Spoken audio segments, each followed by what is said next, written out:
The level surface drops down from the horizontal plane at a rate of 8 inches times the distance in miles squared. I'm not kidding. Are we gonna keep on dividing? Are we gonna keep on fighting? Are we gonna keep on dividing? Well, are we gonna keep on fighting? Are we gonna keep on dividing? Are we gonna keep on fighting? Are we gonna keep on dividing? Well, level. Right, he said we've pretty much been on the level. Always on the level.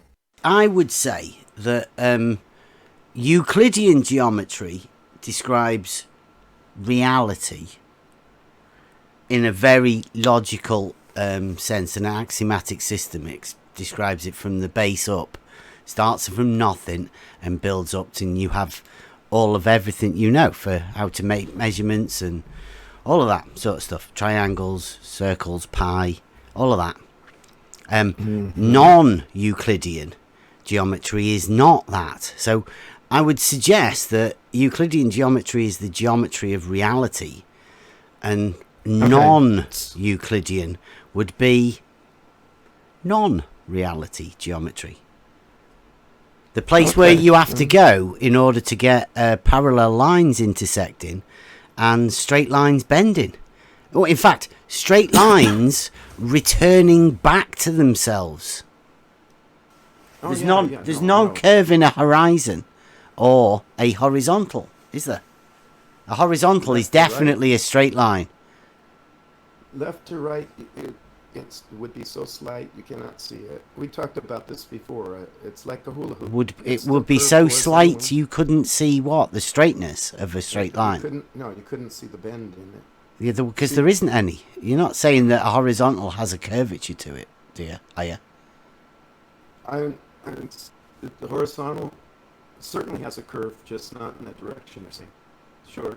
Wow. Bendizontal. Boom. Let's get that one in. Let's step back. It's been a while. Hang on. Since anybody did that. So, if it makes it any easier, then I would like to say that operationally we define a curve as any sequence of points that can be drawn in a coordinate system. That would include curved lines and straight lines as kinds of curves, types.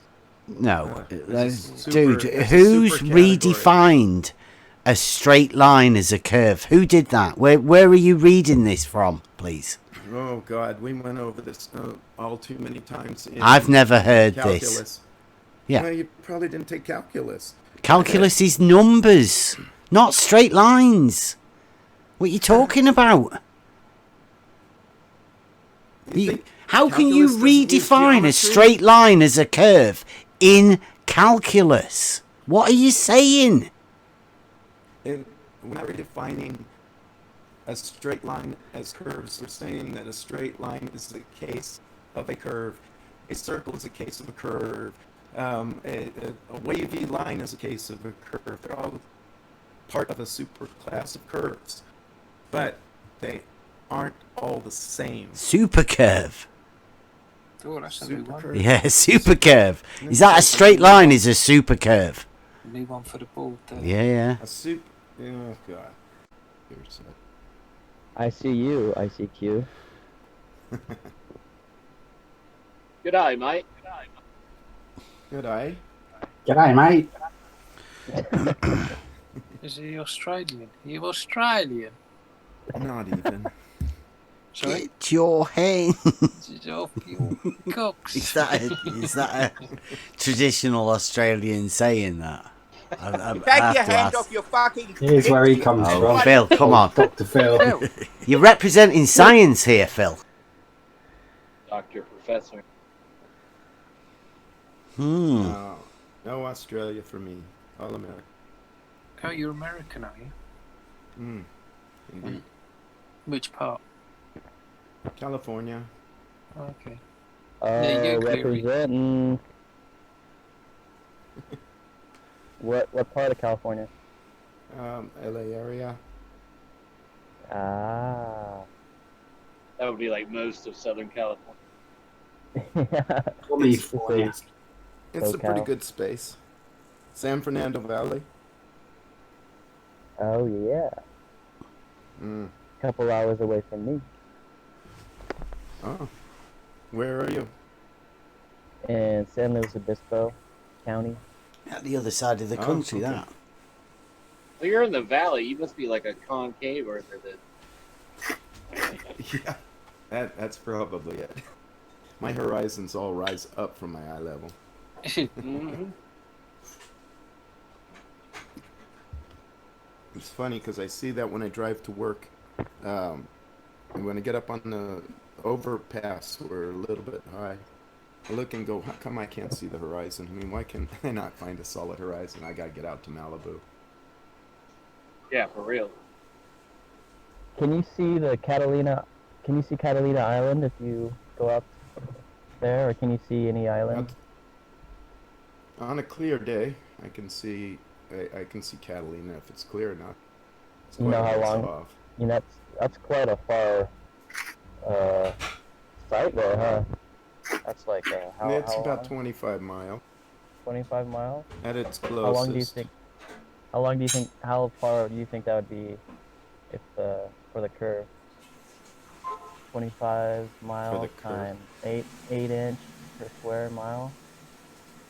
So how far of the drop do you think that would be you're seeing? About square Oh, miles. I don't know. I have a calculator here, but it would be it would be significantly something you could read, I suppose. Probably Let's see. 1,500 feet on a conceptual model.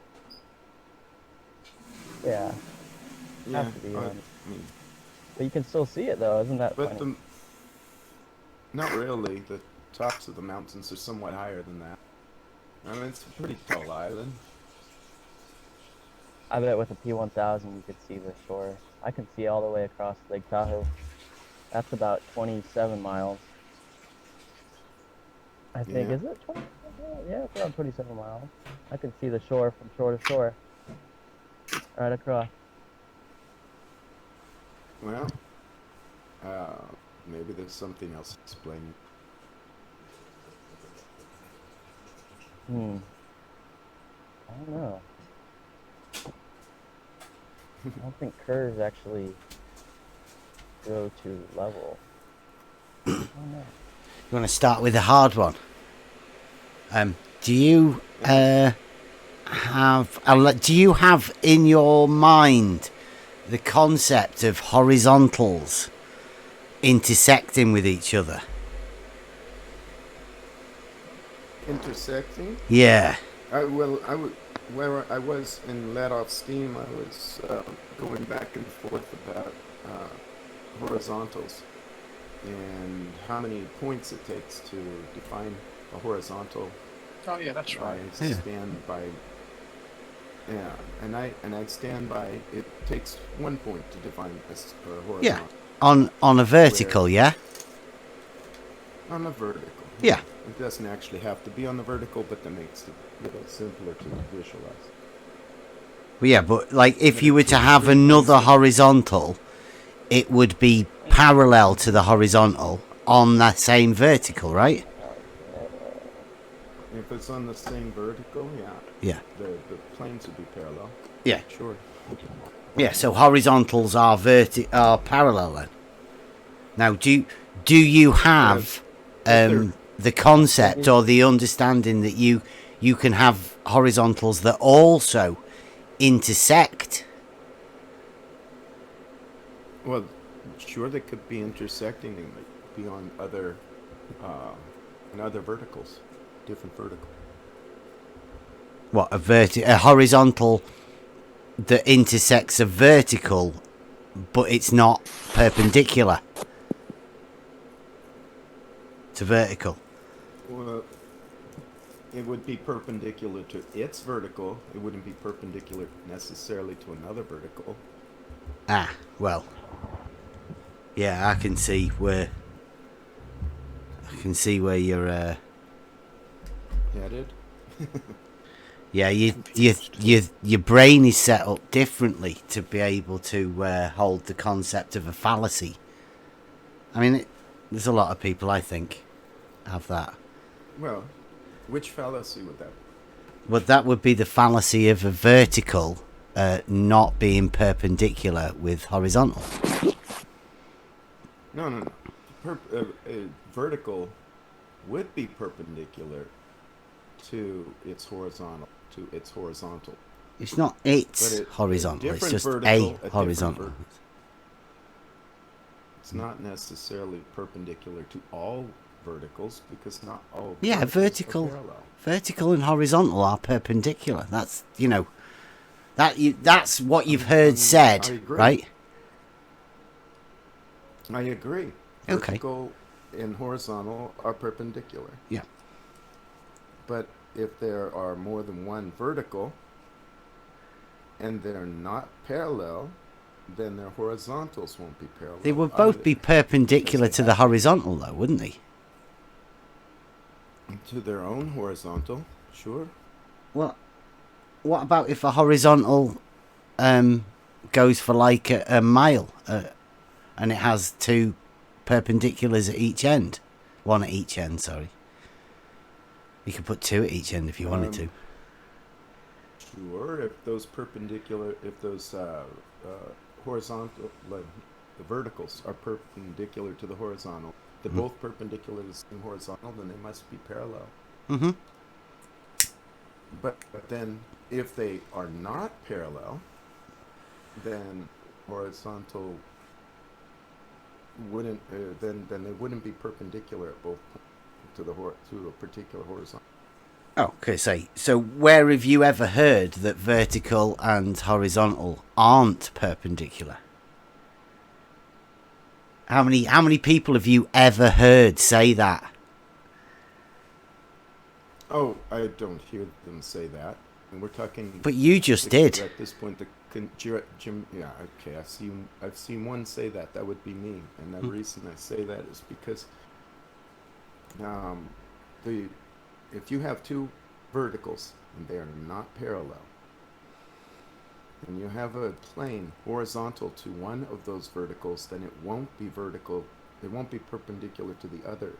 If you have a horizontal plane perpendicular to one of those horizontals, the horizontals are given as not parallel, then the other vertical, in quotes, is not perpendicular to that.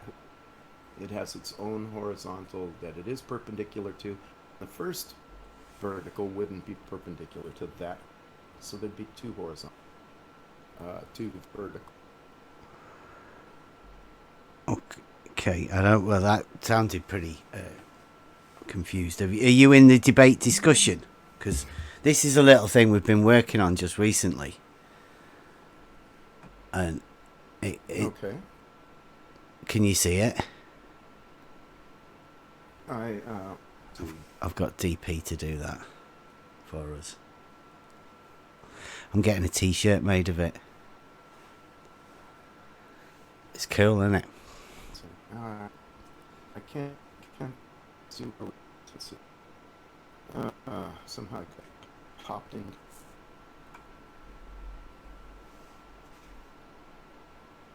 Let's turn the slideshow off.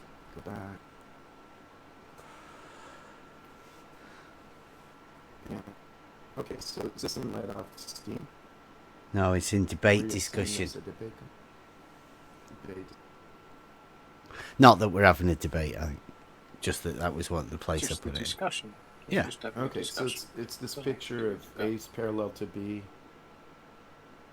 Yeah. And A is parallel to A, therefore B is parallel to B. Is that the one we're getting at? Yeah. And we And. call that. Yeah. Oh, if A is parallel to A and B is parallel. Yeah.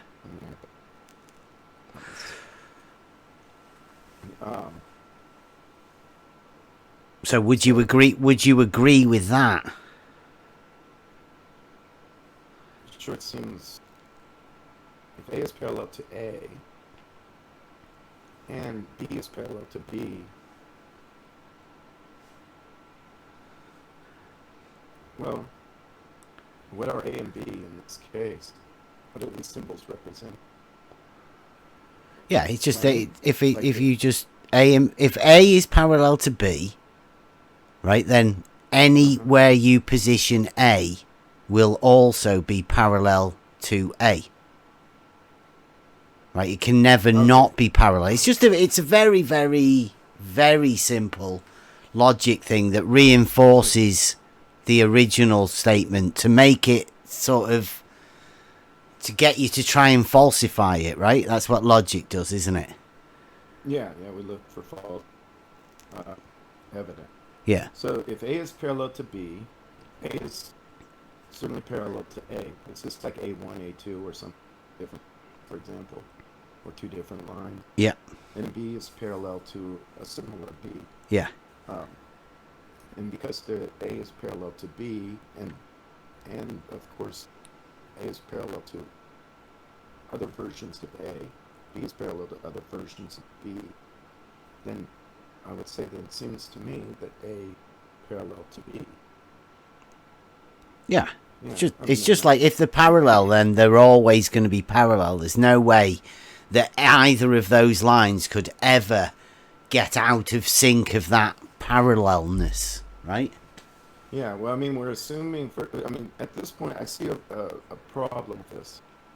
What if A1 is not parallel to B1 in the first place, and A1 is parallel to A2, B1 is parallel to B2, yeah, but those are both true. It does start off with if A is parallel to B. Right, you can't then go along and say, but what if it isn't parallel? Because that's not within the first statement. The first statement is if A is parallel to B. Okay, so then let's see. Let's go back to our verticals. I have two parallels. I have two verticals, and they are given as not parallel to one another. Who's giving you that? Well, I'm setting up setting up the givens on a theorem. So okay, that's what I'm saying. I have two axes, vertical axes, and they're not parallel to one another. Okay, so should we set this up like then? If A is not parallel to A, that would be the starting point, right? Okay. Yeah. Well, if it's not vertical. This is where you're setting it up for your verticals, right? That you set up your logic and you do your logic in your way. Don't try and interpretate my one, because my one's already set out. I mean, no. Okay. I agree. Okay. Wait, let's step back, because I'm saying I think we already agree. If the verticals are parallel, the perpendicular objects off that vertical, those would be parallel. Oh yeah, the perpendiculars. Yeah, of course. Yeah. So then I'm saying, so we agree that would be true if in fact the verticals were parallel, the horizontals were parallel. I don't think we're arguing about that then. Is that his sound that's going, or is it just me? No, I think it's him. Wow, that's it's probably my sound. I know I had trouble before in this room with this. My setup, my internet side. It's probably one of the worst setups I've ever heard. Yeah, well, that's why I usually stay in tech. I did tell Primate that was why I wasn't afraid of voice chat. I know it's going to sound bad for you. Okay. It sounds like you've got a really bad connection on one of your wires. It sounds like an electrical thing rather than an internet connection. Yeah, we've had that from somebody else before, haven't we? Can't remember who it was. Yeah, I have a very crappy server, but it's cheap.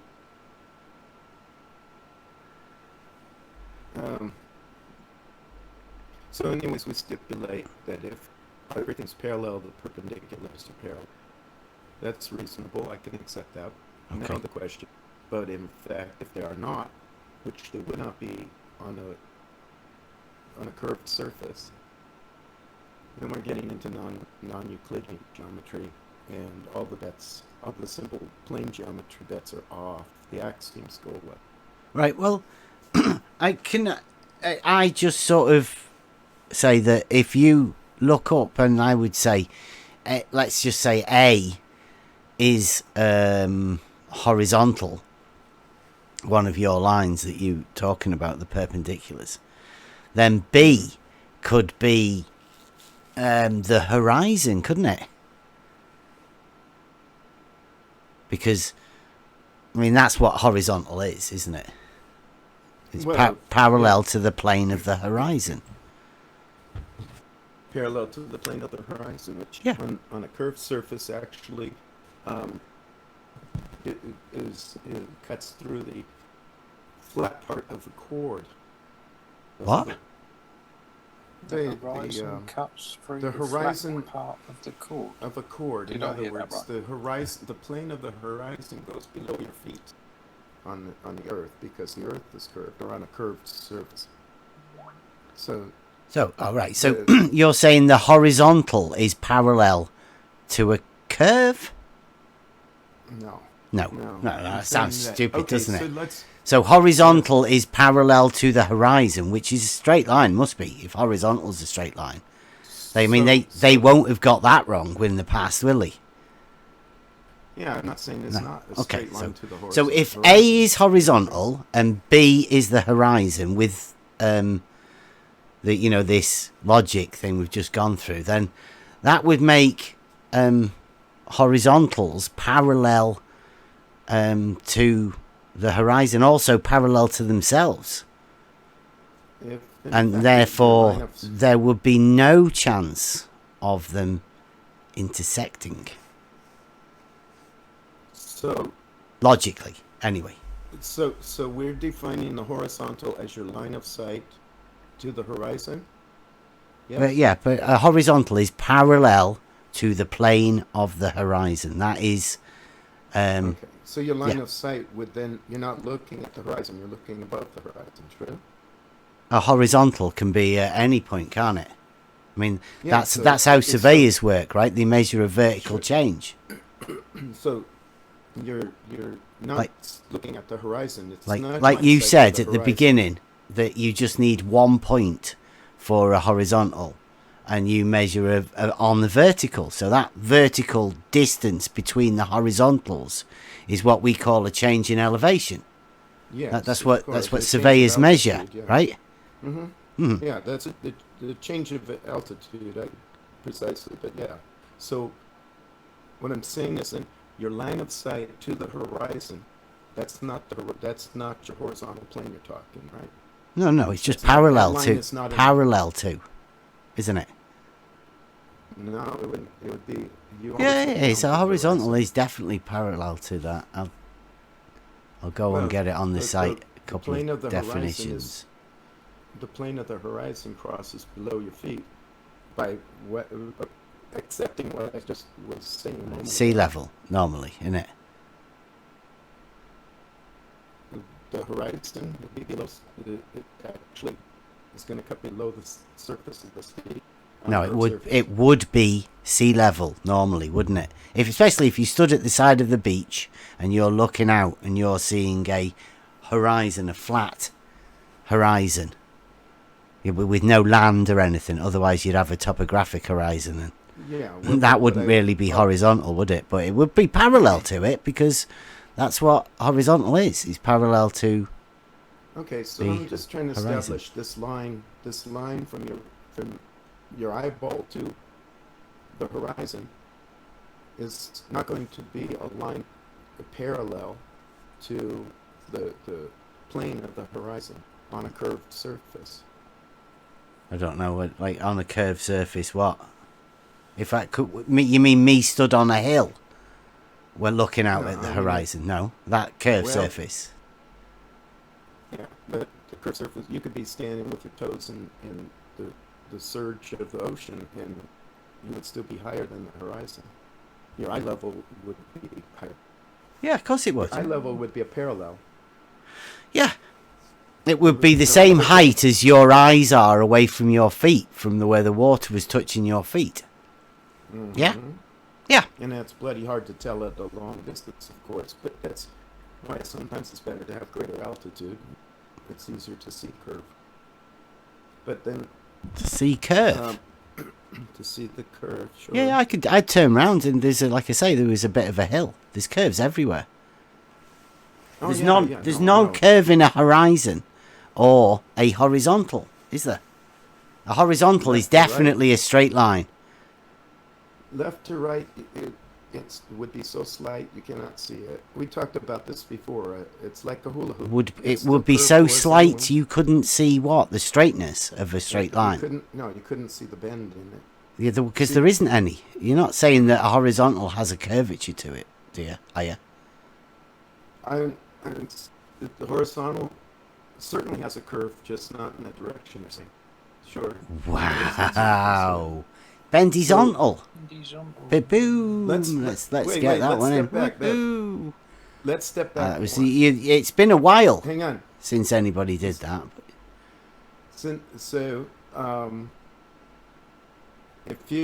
Let's assume for a moment the Earth is perfectly flat, but you can see a horizon. True? Okay. Is that a given? Pardon? You can't see a horizon, did you say? No, you can. You can see the horizon. Yeah. You're standing at some point on the surface, and you look out at the horizon. Now maybe you're on a ship, so you have water in all directions. And when you do see the horizon everywhere around. Sweet. Yeah, I can understand that. You look out to the horizon. You send a boat out there, for example, and he puts a buoy in the water, and he puts it at, let's say, for example, that it's 5 miles, where the buoy is marked right where the sky touches the water. Is that fair? Would that be reasonable? What? And then your little boat guy moves down the road a piece, and he sets another buoy exactly where you can see the buoy right at the junction of the sky and the water. And he sets another one and another one. And each one is 5 miles away. What do you mean? I'm saying... The junction of the what? Is how far? Well, I'm saying... You got him to measure this, did you? Did you do a video of this? We would have to measure it, wouldn't we? Well, have you? I mean, like, you've done this. Oh, no. No, but then neither of you, so... No, of course I haven't. I'm not the one suggesting we do it. This is like a conceptual thing. Right now, let's call it, what did Einstein call him? A mind experiment or something. Okay, right, okay. So yeah. So you're standing at a point and you look out and you see... we're on a dinghy.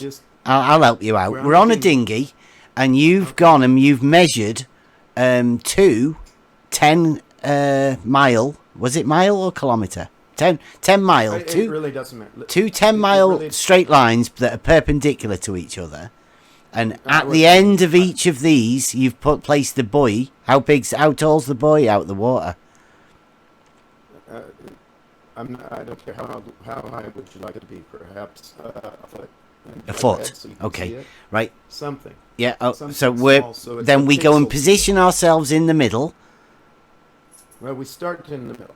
We say 10 miles out, or 10 kilometers, take your pick, whatever. You see the junction of the sky and the water. Okay? You have a boat, go out and drop a buoy there. And then it goes over 10 degrees, he drops another buoy, and another buoy, until he's made a full circle around. Right? I mean, actually, he's gone all the way around you. He's set up buoys, stay every 5 degrees. So we've got 12 buoys around us. And now, would you expect them to be at different distances, or would you accept that they were probably all at the same distance? Did he have, like, as a radius, did he drop them all at was it a 5 mile radius? Well, he drops them wherever you say, that's where I want the buoy to mark where the sky... Well, that'll change, won't it, with the position of the sun and the sky and the different conditions that you've got, and the waves, and the tide, and but isn't the condition, aren't the conditions basically the same in whatever direction you're looking? No, I don't know. What do you think that? No, I think when I was out earlier, there was a big storm cloud on one side, and it was quite sunny on the other side. They were definitely not the same. So that could happen. And like as we were out there doing it, there was loads of people came out and went, "Wow, look at this! I've never seen it look like this before. You can see dead far." never seen it. Like, I've never seen that before. And I went, yeah, it's good, isn't it? Well, I've been out to Zuma Beach and looked out to the ocean at high tide and think, oh my God, that water's awfully close, and I can still see the top of the boat beyond the water, beyond the top of the water. And I'm thinking, that looks strange. It looks strange because I don't usually spend that much time by the beach, but when I think about it, it makes perfectly good sense. The surface of the water is curved, so the part that I can see is going to be somewhat closer than that boat is. And so it looks surrealistic, but it's obviously real. Not surreal. I'm looking at it. I'm observing it with my own eyes that time. Yeah, but you're talking about perpendiculars and parallels, right? Well, and you've put us in a dinghy, and you've put a load of buoys round. I mean, sure. What is it you're trying to prove? Let me say, okay, I accept that there may be conditions, water, clouds, weather, perhaps it's going to be difficult, but on a nice clear day where we don't have this weather distortions or whatever, we have refraction maybe, but that refraction is equal in all directions, then we can discount all the distortions, all the things that might confuse our results, and just look and say, each of the buoys is going to be set an equidistance away from our dinghy, and that in geometry defines a circle. A center point with equal radius defines a circle. Circles are not straight lines; they're curves. Yeah, definitely. So, I mean, I'll definitely give you that. I mean, it's got its own postulate. The circle may be described from a center point and the distance from that center. I mean, that's basically the radius, right? You describe a circle by the radius. That's basically how you describe a circle. Sure. Sure.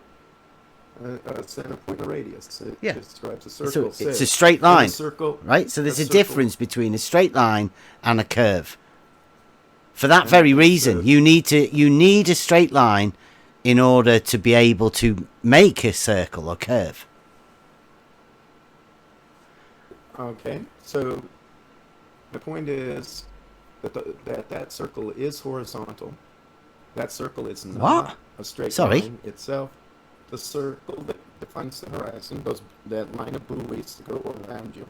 Yeah. The circle that is horizontal. They're horizontal. So that would that be 10 mile of horizontal water then that you've just 10 mile? Yeah. 10 kilometers, it doesn't make much difference. It's a circle. Okay, and so is that so that 10 mile horizontal bit of water that you've just laid out there, is that the limit of it being horizontal? Is that what you would call a local horizontal? So every vertical on that 10 mile horizontal would be perpendicular to it, right? No, not. What? It wouldn't. It'd only be the only perpendicular to the horizontal is where you're standing, your observation. Well, how do you have a how do you have a 10 mile verticals would be different? Horizontal? How do you have a 10 mile horizontal circle that you've just described for us? From where your boat was in the middle, there was a 10 mile diameter circle there, right? All the way around it. Sure. You call that horizontal? I'm not. The circle's horizontal. Yeah. And where you're standing is the vertical axis for it, because that is. Yeah, but anywhere along that horizontal, like it is horizontal, right? Between your observation point and the horizon, though, you're looking down to the horizon. That describes a cone. Looking down? You're looking down to the horizon. So you're sat on a hump of water. Essentially, that would be a curved surface, yes. Oh, so does the hump always stay underneath you whenever you're on a boat or a dinghy? Yeah, I guess you could say you're always on top of the world. right? You know, you realise that could just be optical, right? Because like it would make more sense to me anyway that horizontal was actually horizontal with no drop, and you may see something optically that makes that drop. But I mean, what do you mean by drop? Are you supposing that the horizontal does actually drop? For the moment, I mean, you did bendizontal earlier, so I can see the you know, the concept of it. You've got you're on a hump looking horizontal in both directions, and yet you think you're looking down.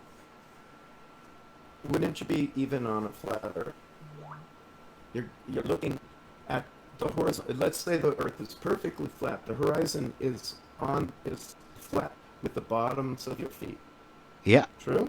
Well, yeah. But you're 6 feet tall, true, or somewhere around. I'm nowhere near 6 feet. I'm a midget. I am. I'm just over 6 feet. Oh, all right. Okay, so let's just say your eyeballs are at 72 inches for the sake of our, and that's 6 feet just to make numbers round. Nice. You're quite short. You're looking, in order to reach a point in the distance that is at the level of your feet, not your eyeballs, you'd have to look down, wouldn't you? You'd have to accommodate 6 feet of drop. Yeah. Even on the flat Earth. Yeah, So in reality, yeah, that's what happens. You look out, and the levels neither rise nor fall. So the level of your eye goes out in front of you at the same as your level of your feet, the water surface, let's say, and they both go out, and they will both be parallel, wouldn't they? Yeah, but then you wouldn't be looking at the horizon, would you? You'd have to be looking. Yeah, because you would look. It would be in your field of view. How narrow's your field of view, dude? No, it's totally. It's not that you wouldn't see it. I'm saying you're not looking at the juncture of the light of the sky and the ocean. Of course you would be. In that case, without looking down. Without looking. No, you don't have to look down. Who has to look down? Nobody has to do that. You look out. Really? You look out. Yeah. And you're saying, of course, you can see it. Doesn't mean that straight line between 2 points would be downward from your observation point to the point at the bottom of the plane. The horizontal stretching outwards away from you would drop. Now turn and look at the next buoy. You have to look down to that buoy and the next one. Ultimately, you go all the way around. That defines a very, very flattened out cone. It's a cone still, though. But how can that be horizontal? You're saying it's horizontal at a point where you are. I'm telling you, this is on a flat Earth. No, it's not. I don't know what you're doing there. You're putting yourself on a hump of water. Like, do you think water can do that? Like, have you got something about you that attracts water to make it hump up where you are? It doesn't hump up where I am. Wherever I am, I'm higher up. But let's put the water aside. I'm going to make it. Hang on a minute. Hang on. Right. Bring your eye level down to the water. Forget about a vertical height. Okay. Just bring your eyes down to the water. Now what do you see? A horizon that is within inches of my eye. I don't see one that's 10 kilometers off or something. Because I'm too close, and I'm so close to the ground. And think about it. I mean, we've got pictures. I mean, where Jerry Wybango likes to put his camera on the ground, and then you can't see very far. You lift it up, you can see further. So you're saying that you won't see your boys at however many miles away? Not when your eyes down where your feet were. They would have disappeared. When you said you were looking out of the horizon, that straight line, right, where the sky meets the surface of the water, that's a straight line, right? It's pretty straight, yeah. But you said you see curve, but you can't see the curve. You said, which is it? Can you see the curve, or you can't see the curve?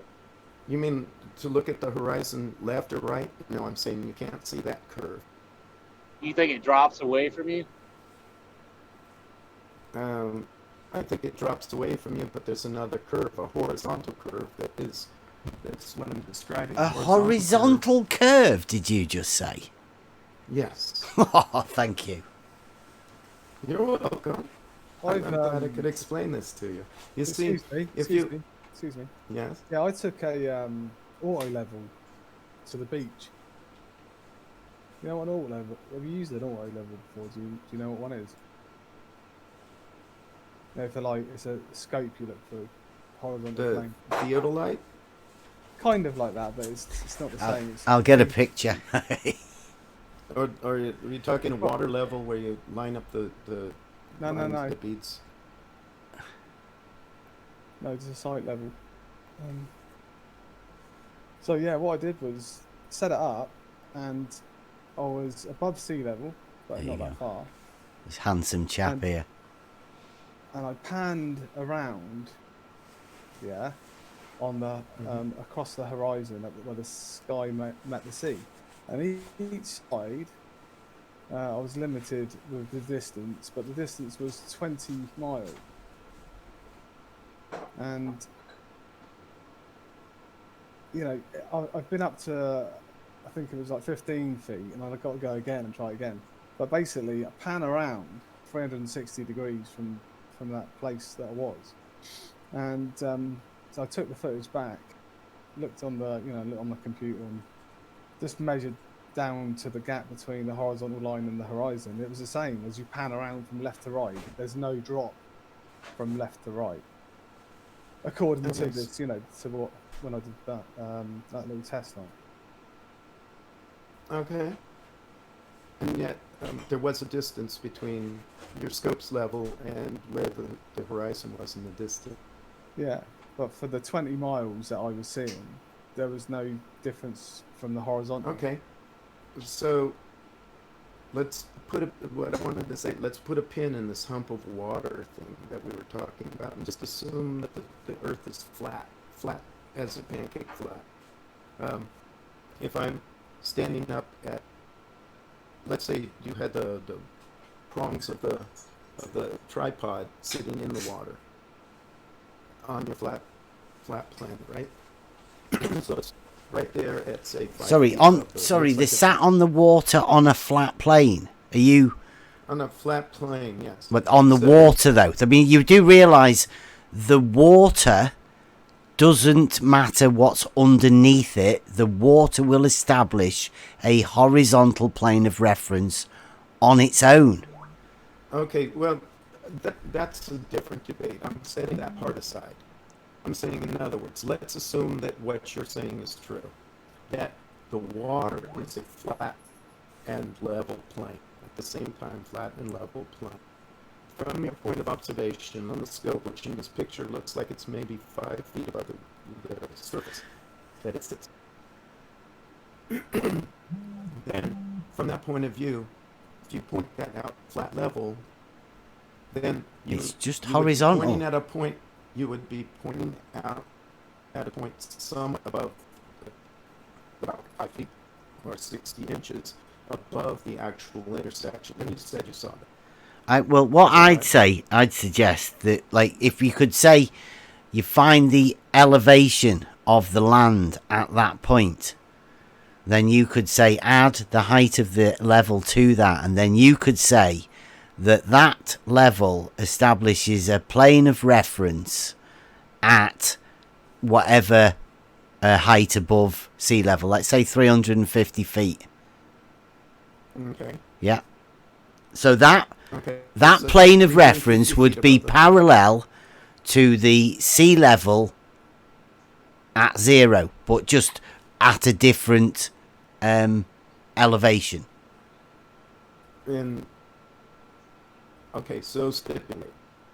Now, if I were to start from that 350 feet above the flat plane of the horizon, in order to actually aim my scope at the horizon. Remember, the scope's finding a plane above the horizon. Yeah. You're 350 feet above. Tilt my scope down to the horizon, I would have to, tilt my scope down.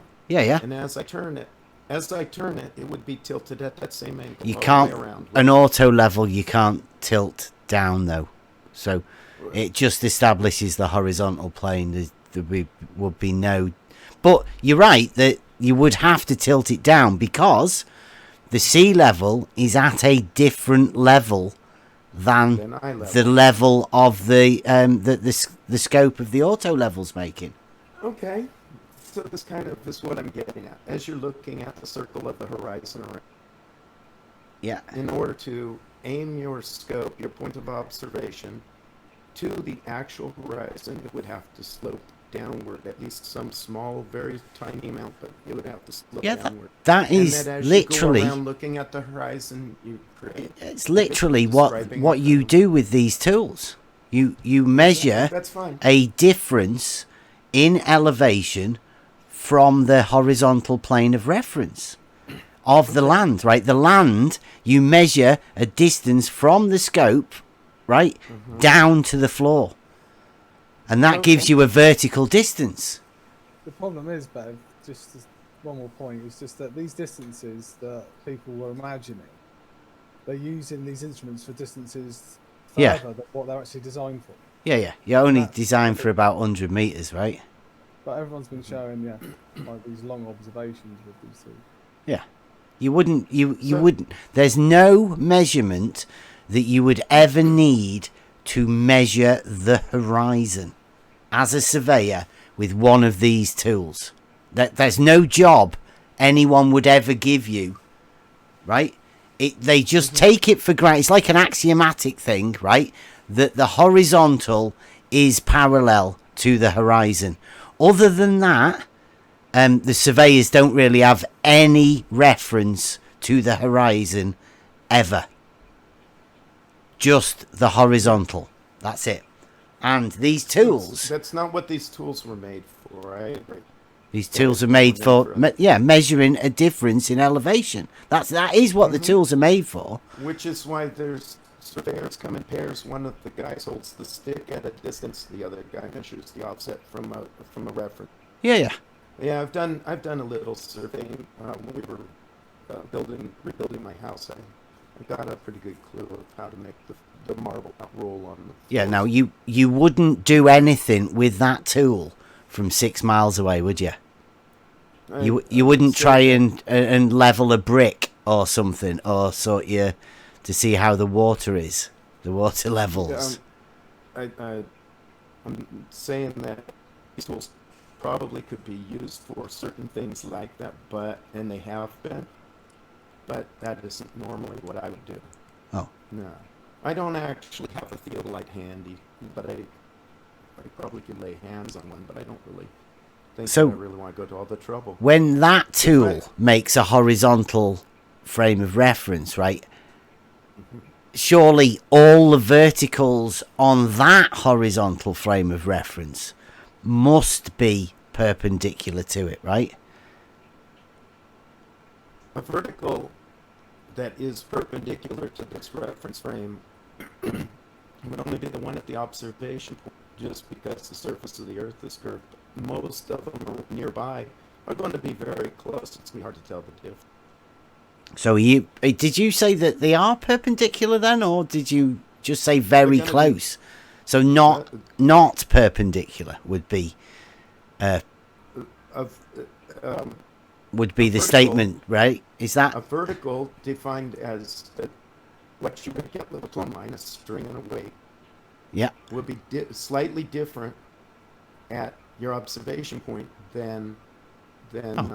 Okay, so in other words, an angle to the one that's say 10 miles. So you're saying that vertical and horizontal, once again, aren't perpendicular. I'm saying the vertical plumb lines aren't. That these plumb lines aren't going to be parallel. Therefore, then. No, I didn't say parallel. We're just talking about the horizontal reference. Okay. That is made by this thing here. Now, like we just said, there's two guys.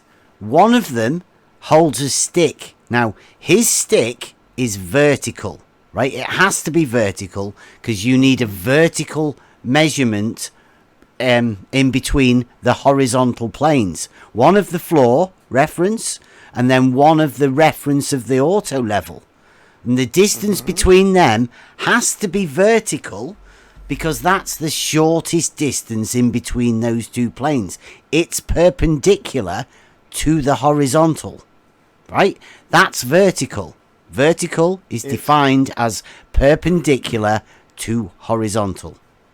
And as you say, the surveyor holding the stick is going to be very relatively close to the guy with the theodolite. As I said, when they're very close together, they're not necessarily parallel, the verticals, but it's so damn close, it's hard to tell the difference. That's nice of you to do that. 10 miles away, it makes a difference. Yeah. It does make a difference 10 miles off, where these tools aren't meant to work. Right, so can we find a mathematical, let's say we find it, would you be okay if we were to find a mathematical definition for horizontal? Would you trust that, or I'm sure. Well, let's see what we get. Right. I'm open. What do you think it's going to say? Oh, I've seen definitions like parallel to the horizon or something.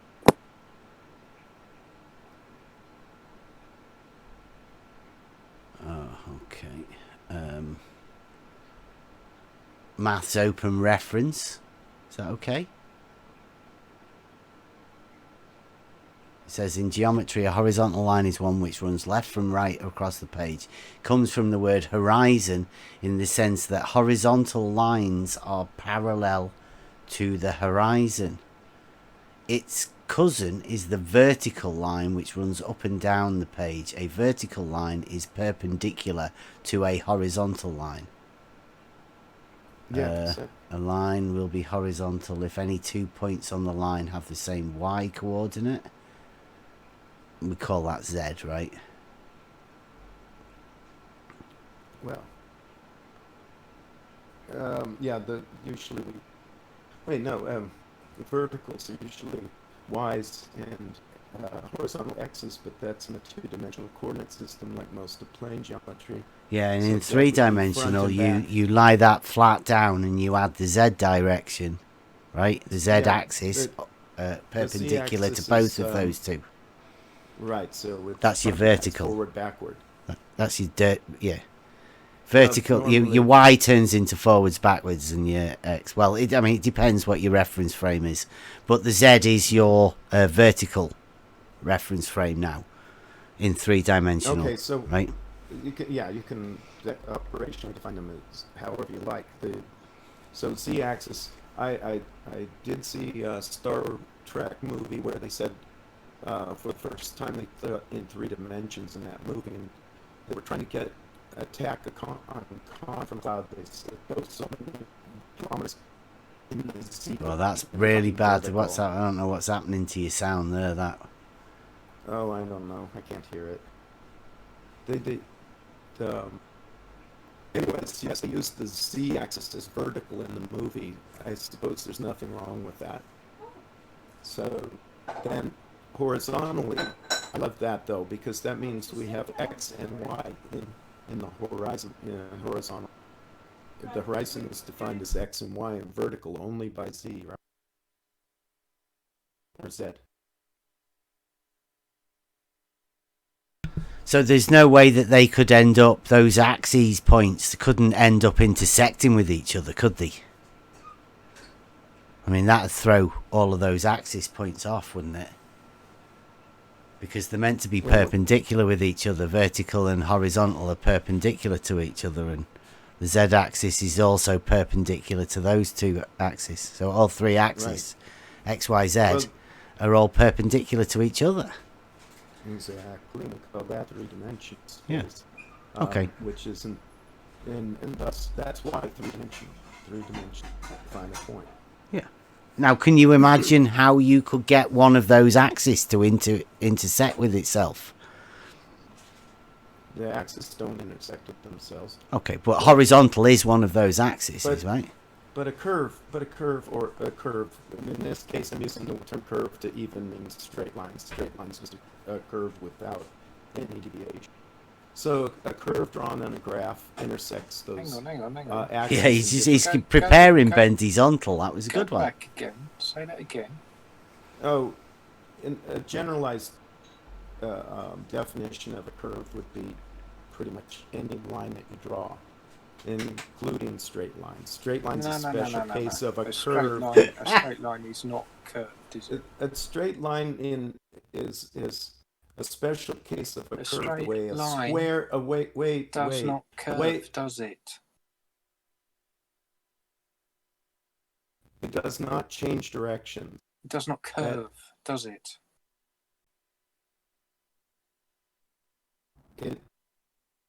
It does not curve, but it does not curve. Thank you. Okay, I will stipulate it does not curve because it does not change directions, but it is a curve in the same way. It's not a curve. That, would you let me finish?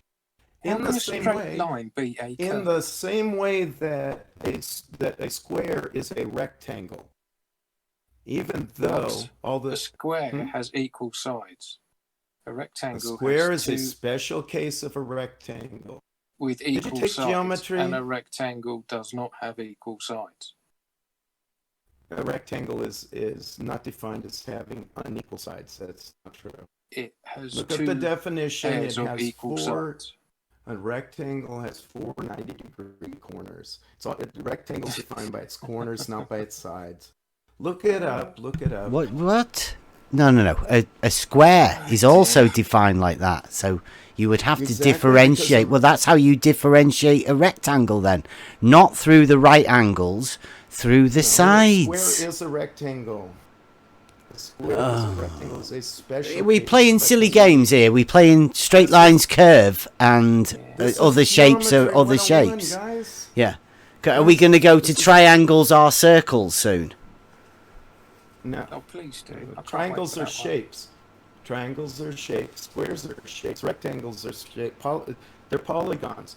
Okay. Yeah, trilateral, same polygon. quadrilateral. Yeah. Okay.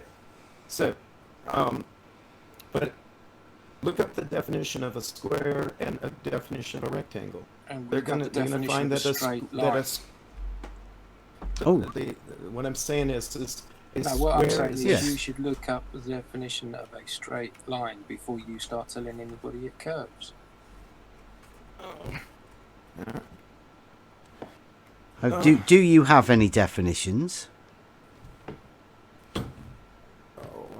You want me to look up formal definitions? Okay, a square is that which has all its sides equal and all its angles right angles. And then this one here, it says old school, right? An oblong is that which has all its angles right angles, but not all its sides equal. Is that not what I said? Wow, that was good, right? Yeah, that's exactly what you said, I think. Yeah. Okay, and so wow, so you were good with your definitions. Yeah. Now, thank you. Do you want to have a go at your straight line definition, or do you want me to tell you that again? Go on. Sure, a curve is a sequence of points in space. Wow, that's in which case a straight line is a special case of that. A straight line is that which lies evenly between its extreme points. That's Euclid. Who do you think did it best? Okay.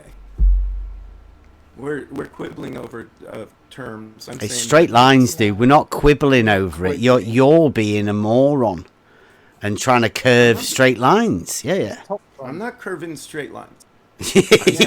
You can't curve straight lines. No.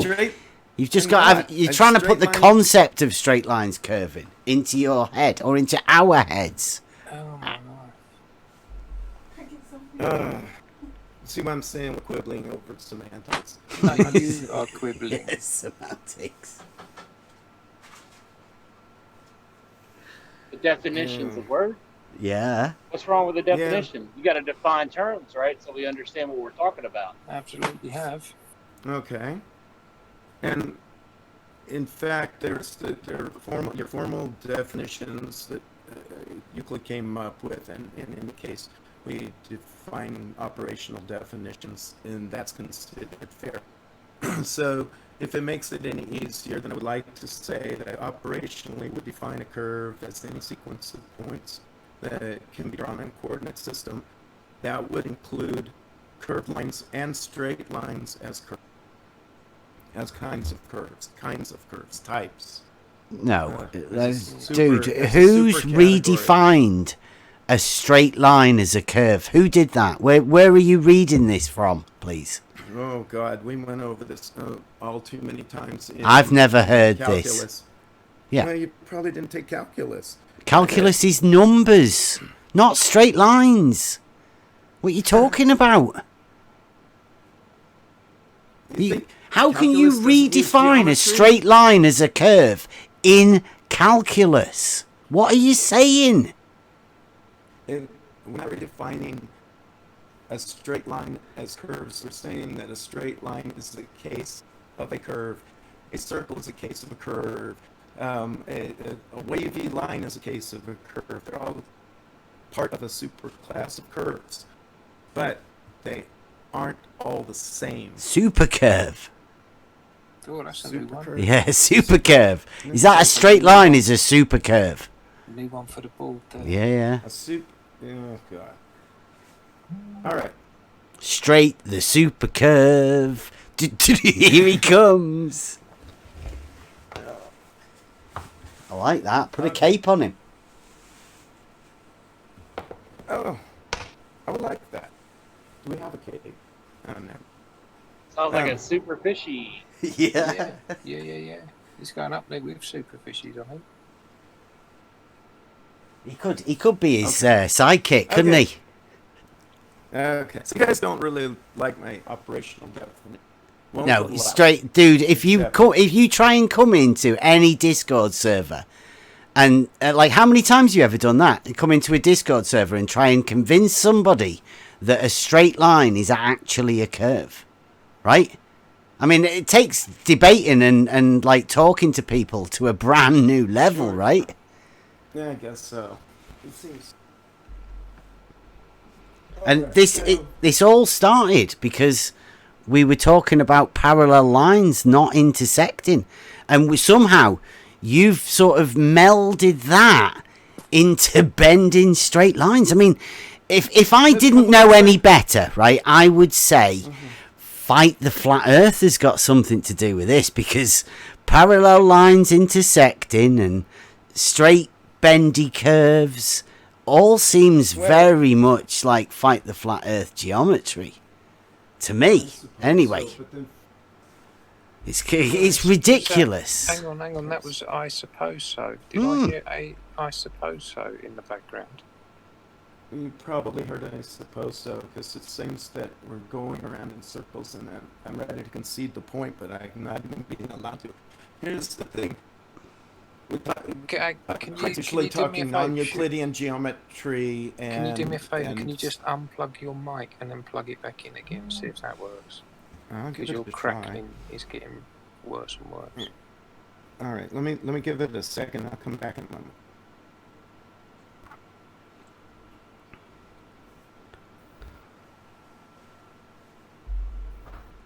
Must be electrical, because occasionally it does go clear. Yeah. Yeah, I got you, mate. I wanted to ask him if he thought that we'd been honest with him the whole time he's been here about everything we've said, you know. Hopefully he'll be back and you can ask him clearly. He's back. He's back, is he? It's plugging it in.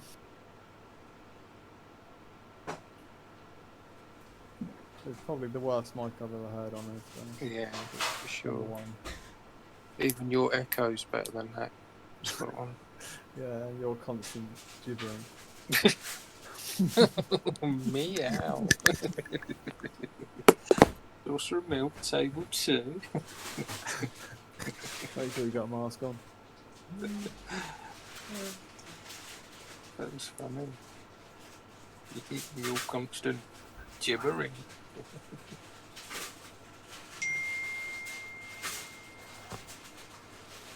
back again.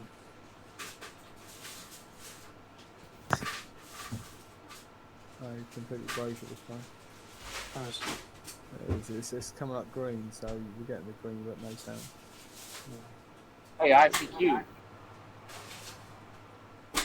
You back? No, he's flashing up, but not. He's flashing, but not. Drop out and drop back in again, ICQ. Yeah. Probably the easiest way. I think he just plugged it in whilst being in here, didn't he? So you'd have to.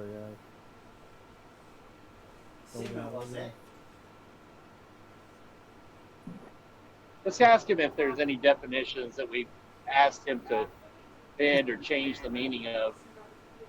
Oh, where's that coming from?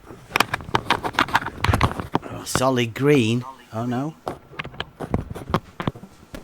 It's been flickering for ages. There's no sound. Alright. I don't know if anything I did helped. Oh. Well, we're back again. It's still as bad as it was. Sadly.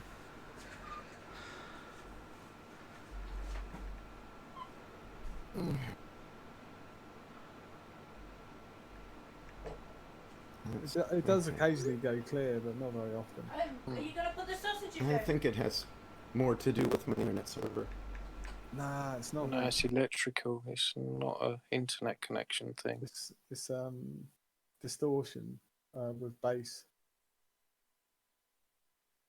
Sounds like you've got touching wires somewhere. Oh, sounds. Well, now I'm just moving my microphone around. Maybe we could do a technical. I know I was technical. If I turn the gain of the microphone up a little, that might be too much. I don't know. That's a little bit better, actually. Perhaps the gain was too low. That's it. That sounds better. Who knew? Time. All this time, I know. Struggling. I'm sorry. That is much better. As long as you sort it yourself, like, you know. It sounds better to me too. I hear myself better in the headphones. Hey, ICQ, Okay. real quick. Would you say that we have been completely honest with you since you've been here? Oh, yeah, sure. I'm not. Would you say that we've asked you to alter or change any definitions at all? You may be altering my understanding of some of those definitions, but no, I don't think you're telling me to change definitions from the way you understand them. Right. You'd say we've pretty much been on the level. Always on the level. Yep. That's cool. Yeah, I think we're being fair. We're just disagreeing on some certain points. I'm kind of outnumbered, but that's okay. I work well there. And well, we don't want you to feel like we're kind of ganging up on you, you know, because that's not what we're about here. We just want to have a discussion and you know, no shouting or swearing. You know, we don't like that kind of ethos. We do have a problem with curve being straight and straight being curved. Yeah. Yeah, that is just it's an oxymoron. You can't have a straight line that curves. It just doesn't work. I'm not saying that. I'm literally saying that a straight line is a curve that isn't changing direction as curves It's not do. a curve. A straight line is not a curve. No, I realize what you're saying. I get what. See, the thing is, I think we're going over it, and I know what you mean, and I think you know what I mean. No, I don't know what you mean. I cannot picture a straight line that curves or a curved line that is straight. Let me try to illustrate it with an example. If I take a piece of string and I lay it in a curvy, wavy line on the ground, for example, and I grab one end of it and I pull the other end, it becomes a straight line. It started life as a curve. It became a straight line because we changed its shape. We call it straight because we want to differentiate that from one that actually changes direction. Exactly. I get it.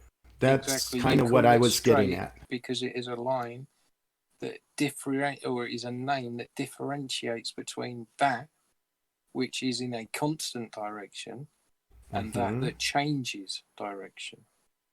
And I get that. So And I you get can't that. you can't define the both of them as the same thing. It doesn't work. Okay. And I'm looking at it from a different point of view, and we're just going around. But if I sat there and said, I drive a blue car, you drive a green car, we can't call them both cars. They're both cars. This is the stupid equivalence. I realized you would say that, but the thing is in fact, they are both cars, even though the difference of green and blue defines who owns the damn thing. And they get you from point A to point B, but you can't have a curved line that's straight and a straight line that's curved. The straight lines aren't curved.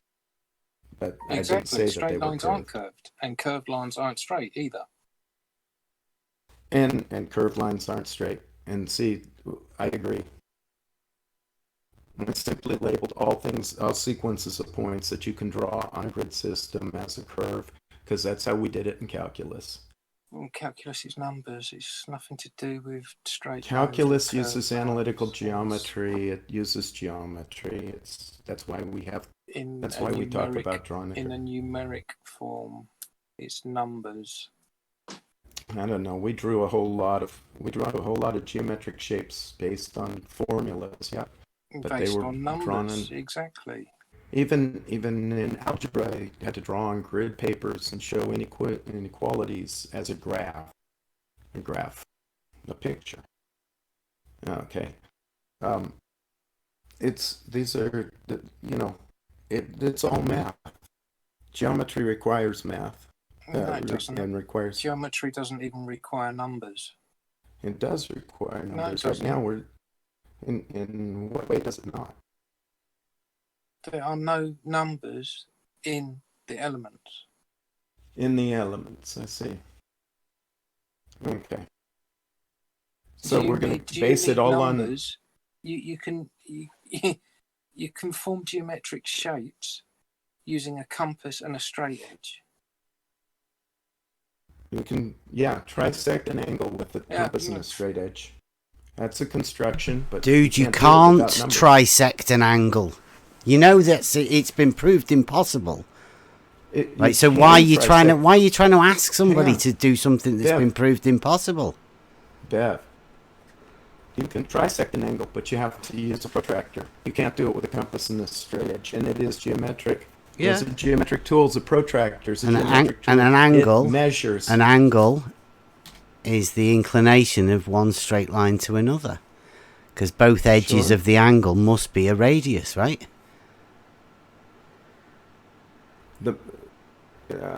Let's see.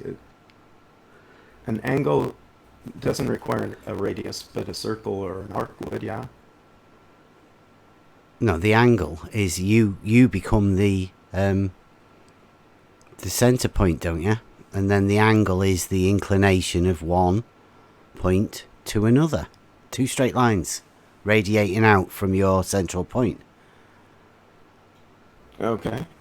I think I follow you. Yeah, two straight lines. An angle. Yeah. Two lines, lines, segments. It doesn't straight lines, though, right? So that's a straight line. So it's not a curve. It's straight lines. It's not a curve. You can't have an angle to a curve, can you?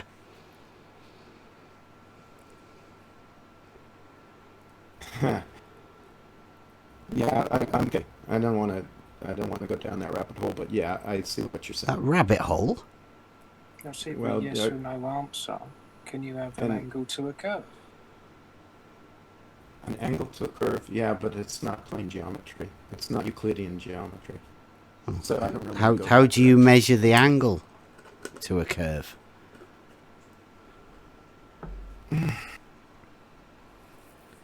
Off the top of my head, I can't say. I just know that if I were to draw a curve and then draw another curve that was similar but different in a different direction, and basically I have an angle between them as the distances are increasing over on that radius, if you will. Don't want to say. Yeah, I think you'd struggle, wouldn't you? To define the angle, yeah, because an angle. Like I say, Euclid defined an angle. That is the inclination of one straight line to another. Now, you just said before that there's 360 angles in a circle, right? Because that's the division of a circle into 360 parts. Each of those parts of the division is a radial line. It's a radius. It's a straight line.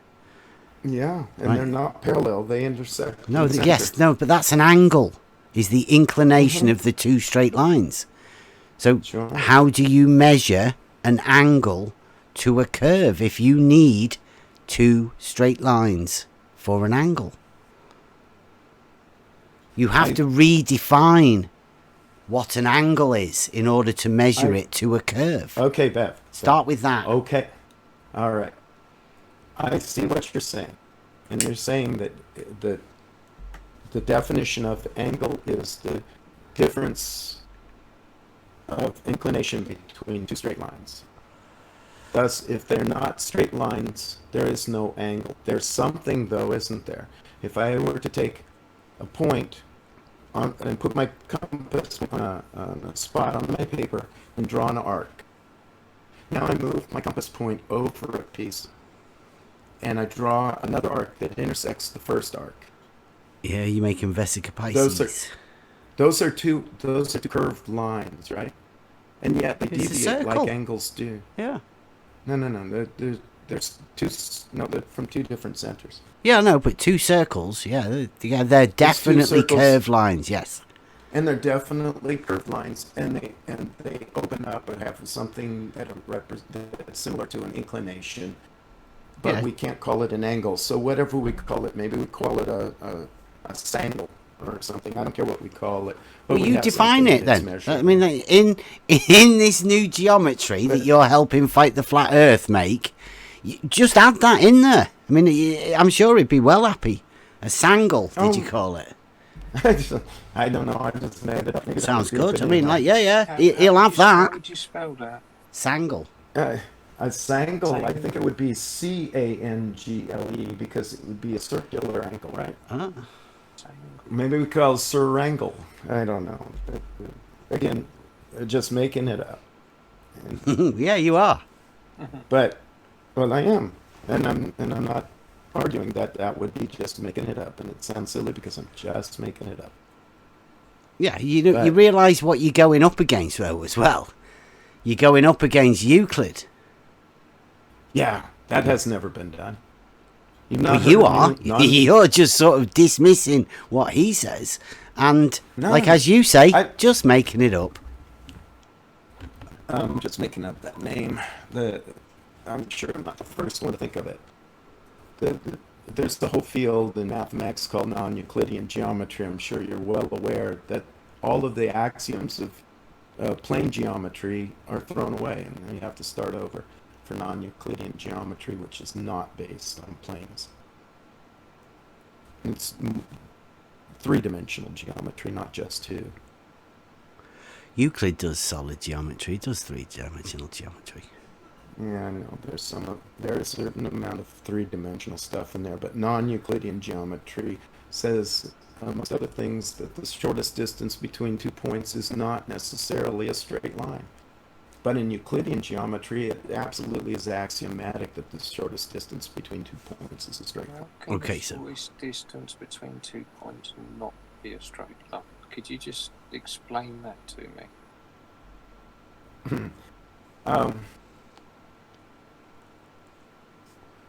There again, we're going down the whole non-Euclidean rabbit hole. It takes brought- us you so brought- off you've topic. brought- Do we really you've want to brought go this off up. topic? I do. I want you to. Yes, I'd like please. to- I'd Okay, like so to we know don't really care about what we were talking about anymore. We got some more interesting things.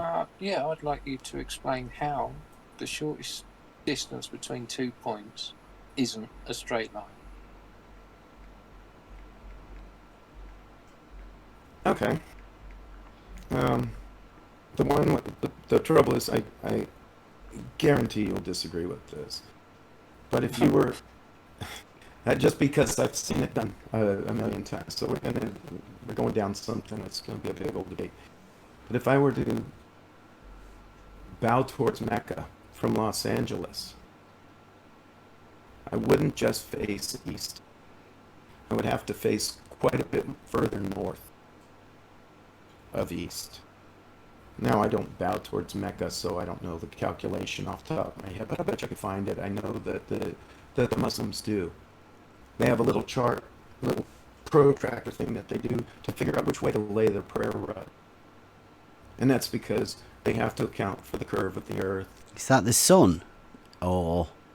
No, it has nothing to do with the sun. So do they have a compass? Do they go magnetic? Between, it has nothing to do with magnetic. It has to do with the shortest distance between LA and Mecca runs quite a deal north of east. With the assumption of the ball. Yeah. That's what I was saying. And again, is that the sun? Are you measuring north, east, south, west by the sun, or are you measuring it magnetically by the magnet compass? I mean, how that's... Well, that's what I was saying. How do you do that? The precision of that, I mean, the exact algorithm for it, I'd have to look it up. I don't know. I'm not Muslim, but I know that they have to turn their rugs farther to the north than you would think because the shortest are those distance two on lines, north, south, east, and west? Are they perpendicular?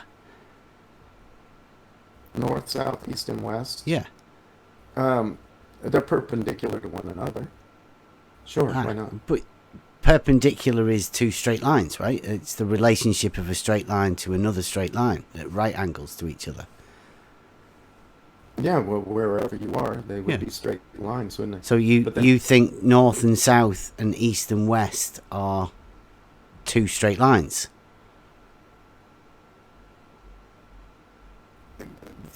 Wherever you're at, yeah. Okay. Wow. Okay. That's acceptable. That's acceptable. Is it? Is it acceptable to you? Did you just justify that to yourself? Did you just run that past yourself and go, "Yep, that's acceptable"? Yeah, to me, it's acceptable. Yeah, I can imagine. So we're not. Do you know? I would probably disagree with you and have to say that on anybody with any model wouldn't be able to think that they were two straight lines if they thought about it for a second. Even if they were to check with themselves to make sure it was acceptable, surely they would have come up with the idea that they aren't actually straight on any model. Why would they not be straight on a spherical model then? You've got a... On Earth. Why on Earth, on spherical Earth, why would north not be a straight line? North is a straight line, but like the compass point is pointing, in a direction, and away from that point would be south. Exactly. Yeah. And perpendicular to those points to be east and west.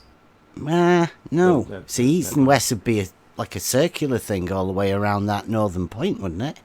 East and west is a circle. Sphere. What? Why would it be so on a sphere? So east and west wouldn't be a sphere. It wouldn't be circular on a sphere. Okay. Like what? So yes, if you stay within the same... Yeah, even the missus has got a funny face looking at me here going, what? Who said that? Yeah.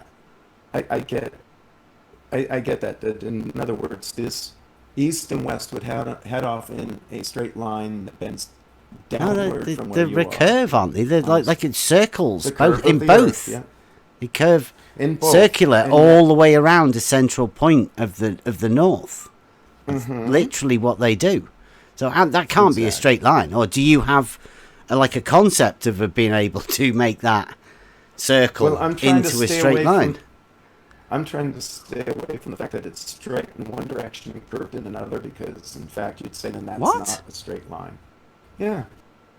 Right, on a sphere you're presuming that it's straight in one direction and curved in another. On the surface of a sphere, I know that it's straight. I don't want to go down the rabbit hole. We're getting lost in this. Yes, I understand what you're saying.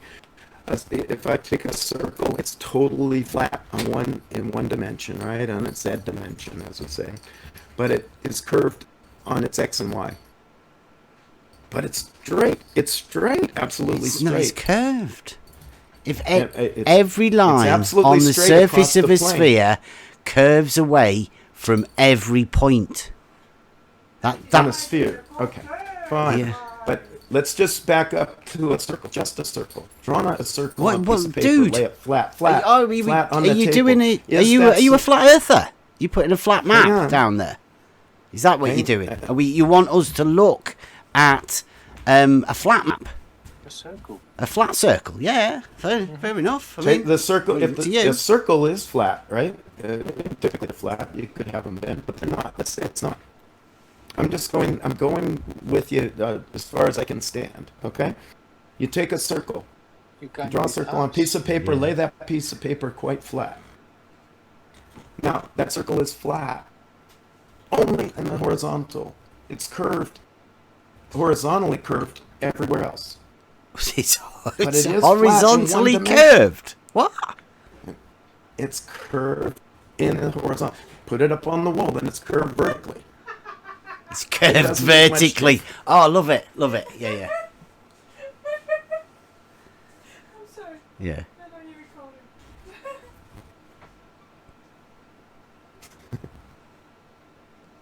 Yeah, she's never had this much fun before. I'm having a grand time. Well, your missus is lovely. Yeah. I'm having a grand time as well, so we have a regular party going on. Sweet. So, I'm gonna so have to then go for me let me tea. see if I got this straight. Go on. And straight is more than just an accident. Let me see if I get this straight. So all lines are necessarily straight lines everywhere, all the time. What? Is this true? Are you saying? I'm just trying to understand you. Are you saying that there are no such things as curves? No, who said that? I don't know. I'm just wondering. All we This were is- saying at the beginning was parallel lines don't intersect, and then we moved on to a horizontal, which is a straight line, right? I know Okay. I've got to go and have my tea now. So a horizontal is a straight line. Straight lines don't curve, right? Of course, the curves. Straight We lines explained don't- but that a curves- circle is how you describe a circle is from a center point and the distance from that center, i.e., the Okay. radius. That's how you describe a curve or And a all circle. those radiuses, of course, are straight lines in a single plane, so they're all straight, yes. But the circle itself isn't straight, and yet it's in that same plane. If you look at it on edge, it becomes a straight line, but if you look at it from above, it's all curved. No, the circle's continuously described as a curved. circle. A straight line is described as a straight line, right? They're two different things, and they're described differently.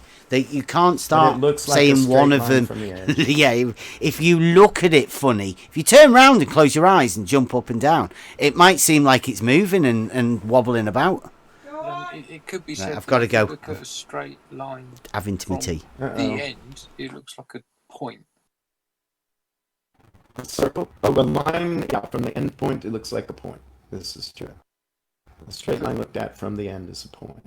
Exactly. So it depends on. And as you rotate it, it becomes a shorter and shorter line until it becomes that point. I agree. But a Anyways, straight Bev line has to go to tea. doesn't look. You still here? I'm here. I just wanted to ask you something off topic real quick. Uh-huh. What would you do you think you're on a ball? Oh, whether the Earth is a sphere or whether it's flat, I think that the Earth is a sphere. I think it's more than I think so. It seems that it's the only thing that fits the observable evidence. And yeah, just what is your belief that you're on a ball based on? Just a survey kind of thing I've been doing. I'll Well, be back in a minute. okay. I'm listening.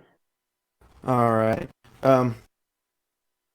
Hey, I grew up with the NASA program, so I guess you could say I'm NASA indoctrinated, but when I saw the pictures from space as a little kid, I went, oh, it is a ball. Although as a little kid, I thought I had it wasn't a question I even asked, was the Earth flat, was it a sphere? when I saw the picture, I went, wow, how could that even be? And I asked my people around me. I didn't ask NASA because they don't talk to me anyway. But I asked my people around me, and they all explained it to me. They told me why it makes sense. I said, wouldn't the people in Australia, actually, I was thinking China, wouldn't they be upside down? He says, only relative to you, but you'd be upside down relative to them. I thought that So doesn't you looked at it. seem right. You looked at it logically and said that doesn't work, right?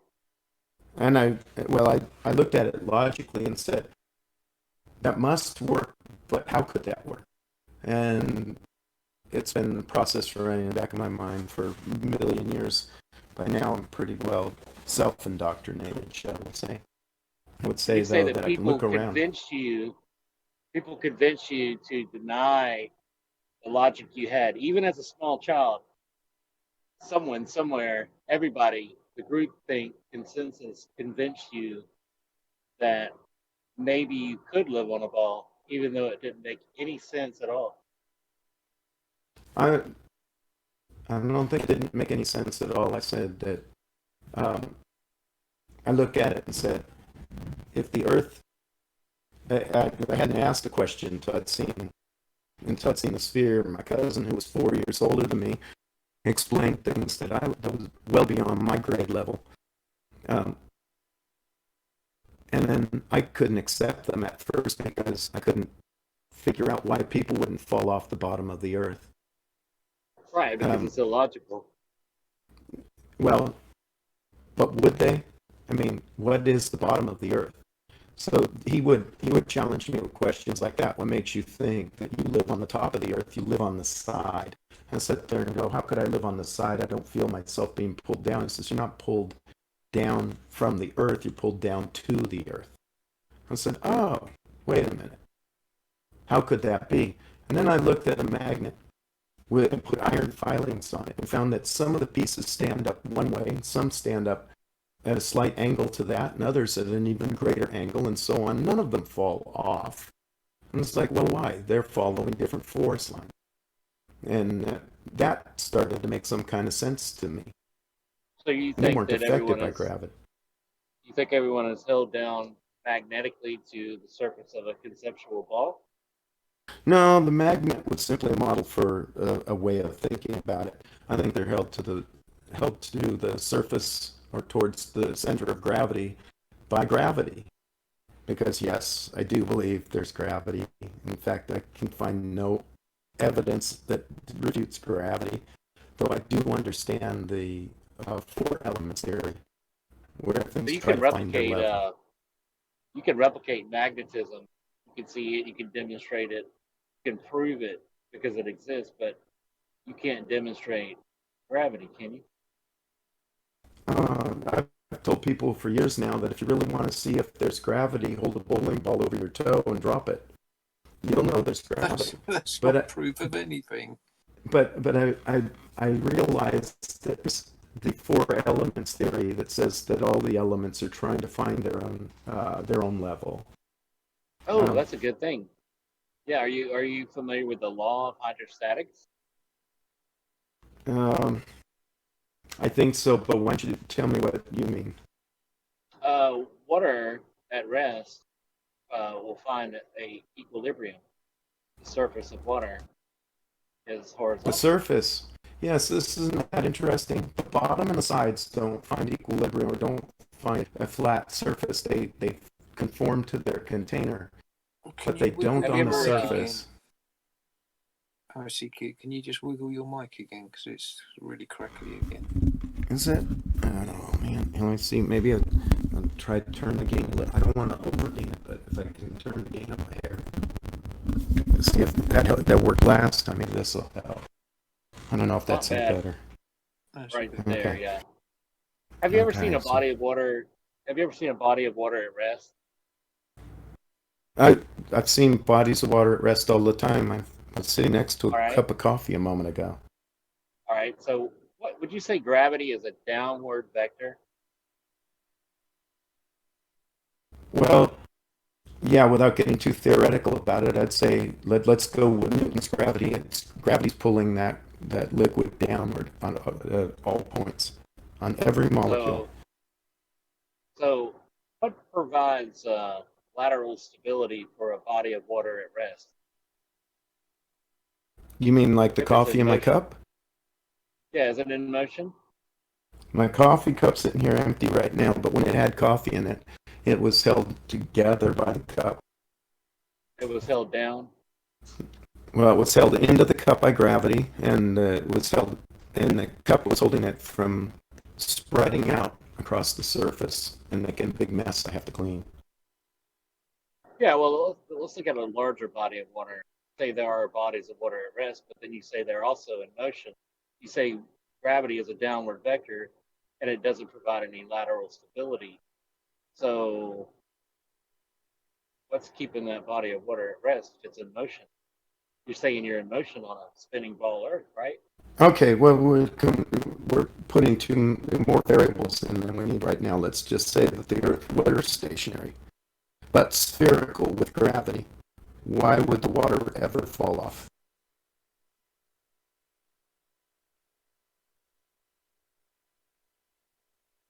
It's hard to understand what you said. Breaking up kind of bad. You said, Oh, sorry. assume what? Let's assume that the Earth doesn't rotate, orbit, or anything else, that it's completely stationary. But it's a sphere, and a sphere has gravity. Why would the water fall off? So if you presuppose that a sphere has gravity, why would water fall off? Well, would you say that the actual speed of rotation on the ball Earth is equivalent at the equator or farther north or south? Oh, it's the ladder. Yeah. Oops. Apparently we opened a door here. I would say that the speed is equivalent at all points from the North Pole to the South Pole in radial speed. Lateral, the linear speed is going to be different depending on your latitude. Yeah, I guess maybe just my point with a body of water at rest is that it cannot be in motion because it's got hydrostatic equilibrium, and the downward vector of gravity provides no lateral stability. I mean, you can imagine you live on a ball and it does magical things, but speeds vary with altitude, atmosphere, air, water. Um, of course, is at sea level or a mountain lake. Various speeds. All around the spinning ball, but everything moving in unison, just without any lateral stability for the atmosphere or water or anything. It's just not logical. Wouldn't you agree? Lateral stability. Where are the sides? There's no edges to a sphere, so there's no side to stabilize. In other words, water doesn't actually require a container. Sure. Well, a sphere does have one edge. It's called a horizon. The outer. It has one edge. The surface of the sphere is an edge, in effect. The whole thing is an edge. The entire Take me to that edge. Take me to that edge. You're standing on it. If you're standing on the edge. So it has three edges, because there's the edge I'm standing on, the edge I can see to the left, and the edge I can see to the right. What edge would those be on the left and right? Your horizons, they're another edge to your sphere. Not an edge to the sphere. It's just as far as you can see. The horizon, a lot of people say horizon's how far you can see before the rest of the Earth is behind the curve. And that's fine. That's a fine definition. It works. But another way to look at it, and I like this one better, is the horizon is the lowest point in the sky that you can see before the Earth gets in your way. No, the horizon isn't in the sky, though, is it? It's formed by the conjunction of the land and the sky. So you can't just say it's solely in the sky. No, I'm not saying it's solely in the sky. I'm saying it is the limit. It is the furthest point in the sky. It's so the furthest point. It's firmly in the sky. Firmly, I put it as a limit, the same as A limit in calculus is where the answer Who's converges talking to. about calculus? We're talking I about the am sphere, the sky, because I'm and the land. using No the term. calculus. All right. So it is the furthest, the lowest point, the limit to how far down you can see in the sky before the Earth gets in the way. So it is at that point. The limit would be the point where the sky and the Earth meet. The edge of the Earth is cutting off your visuals of the sky. It's not an edge. It's just more. It's just the Earth. Of course, it's an edge. If you're standing on the edge of a sphere, as you have just said, then the limits of your vision to the left and the right, your horizon, would also necessitate being an edge, because every point along that sphere is an edge. Okay, and at the end of the rainbow was a pot of gold, but as you go to the end of the rainbow, it moves. I never mentioned a rainbow or a pot. I know, I did. So I mentioned a rainbow. I'm not talking about. I'm saying. Why are you straw manning? I'm answering your question. If it's not long enough for me to say a sentence, if you go to the end, I will just talk over you. Then, if I go to the horizon moves just as the end of a rainbow moves, just exactly as the end of a rainbow moves. The horizon moves away. The horizon isn't a single place. It is a manifestation of where you are, not so where you will be. You have said that where I am standing is the edge of the sphere. I move all the time, so that edge of the sphere moves with me all the time. Your analogy just broke.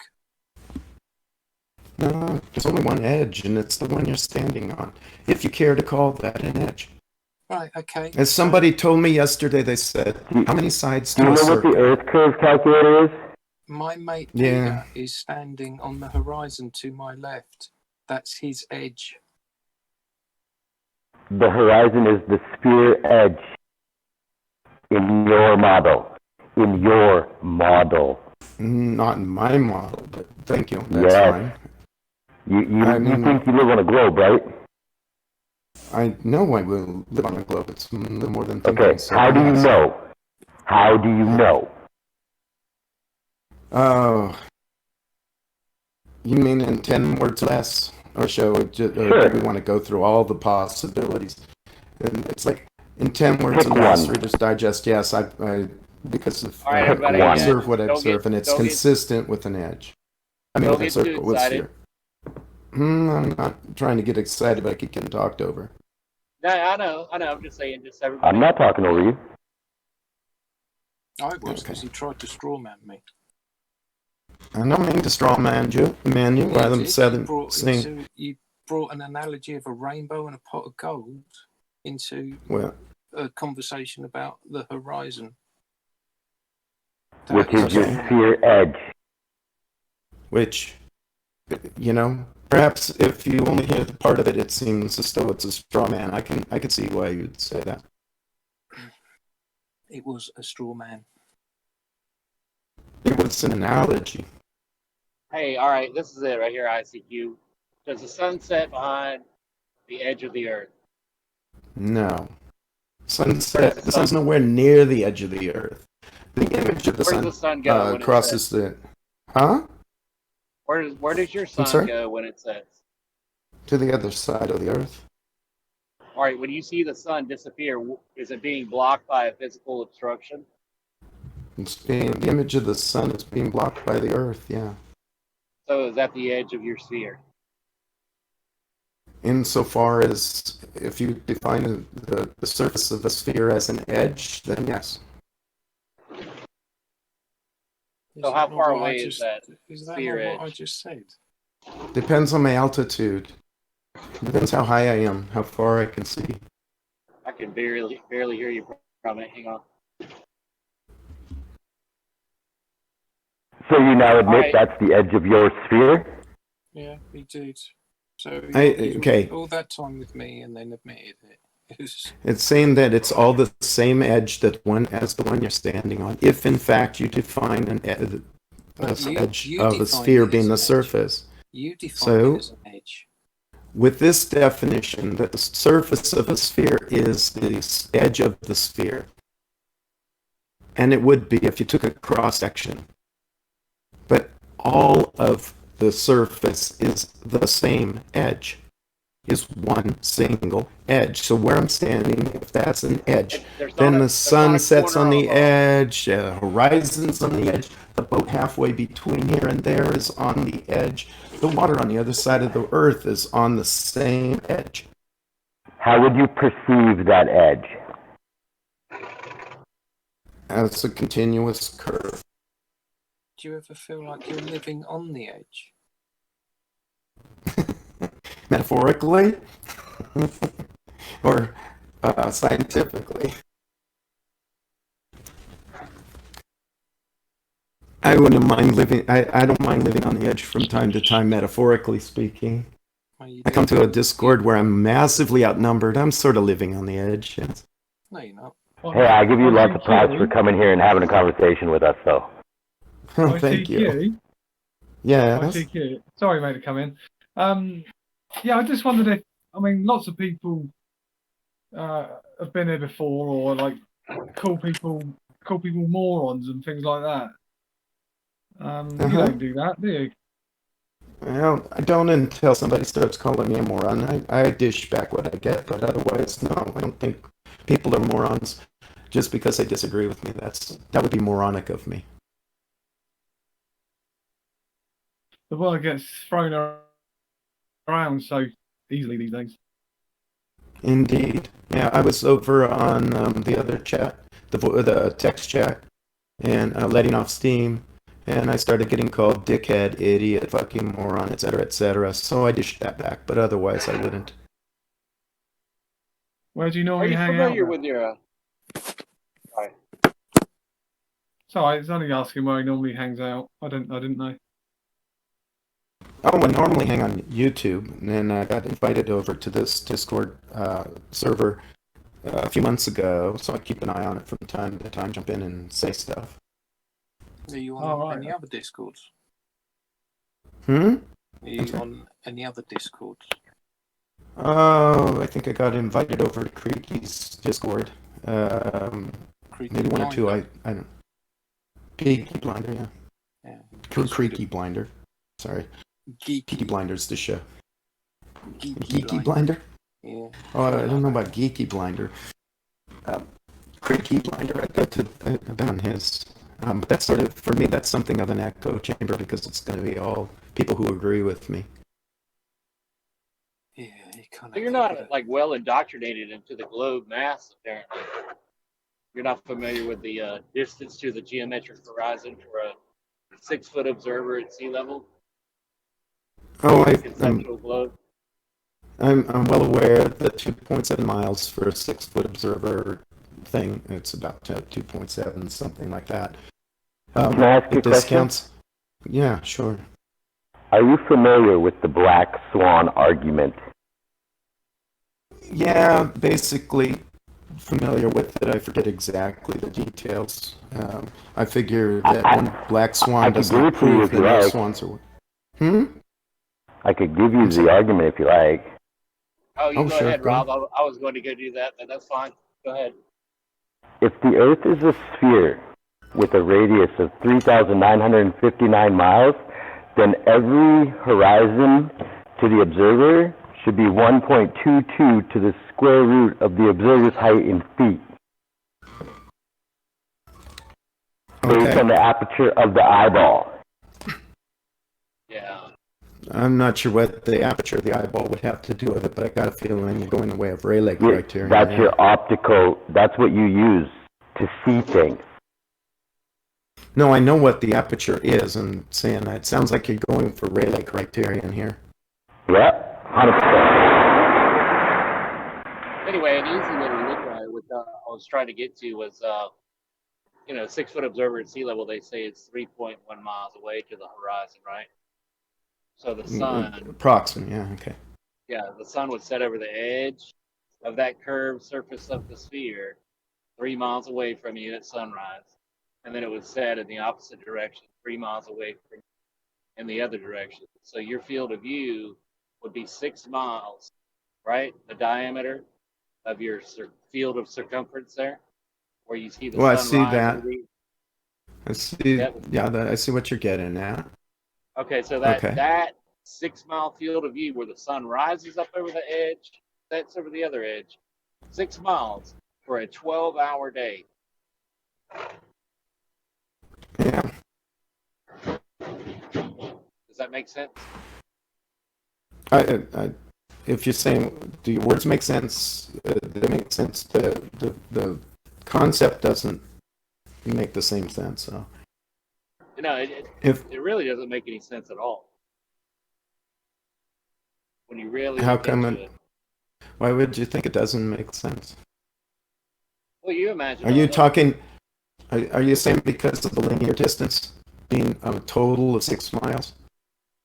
Yeah, or are you 6 mile talking field of about view, the sun pops up and travels through your field of view and then sets. It Just travels 3 through my miles in front field of of your view at 15 degrees per hour. In other words, it's traveling in an arc. It's not traveling a line. That's 6 very miles long. interesting terminology you used there. You said it travels through my field Yes, of view. I know. Should I perhaps been more precise and said it appears to travel through my field of As you view? rotate without any. As we rotate at 15 degrees, it appears to travel. Yes. Yeah. Freudian slip, methinks. Methinks just try not to overcomplicate things with ultra precision, making it tedious. I think we all knew that what I meant, but apparently we didn't. I think you said exactly what you meant. Is what I think. If you prefer. I'm pretty sure I know what I meant. Well, you should have said what you meant then. Well, then perhaps I wasn't as clear as I might have been. So then I should really watch every single word, be extremely tedious about it, and then you all get bored and fall asleep. Yeah, well, I mean, the 15 degree per hour really contradicts the globe model when you look at In what way? you're saying. Why would it contradict it? I don't see that. I don't see that. Yeah, the sun is coming in from the vanishing point and goes into the vanishing at a great distance away from your feet. It's not 3 miles away from you. It's not. The sun's not 3 miles away just because I see it only 3 miles away. The sun is 93 million miles away. That's a great deal further, but the image of the sun that I see is being interrupted at 3 miles out when that sunset. Okay, I can live with that. The image is far and away closer to me than the sun. I guess it's hard. It's hard to see when you've been through a lifetime of indoctrination.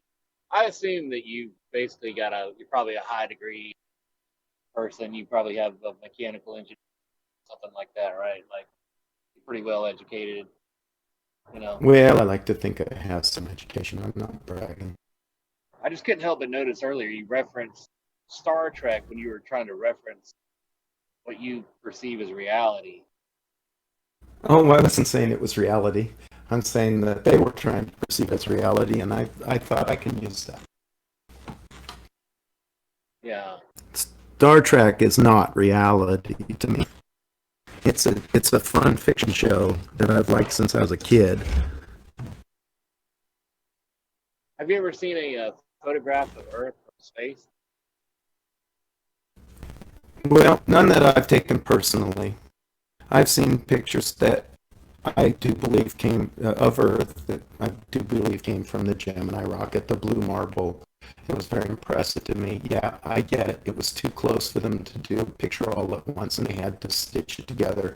We do that all the time these days. It was new technology at the time. But so is it a single photo of the entire Earth?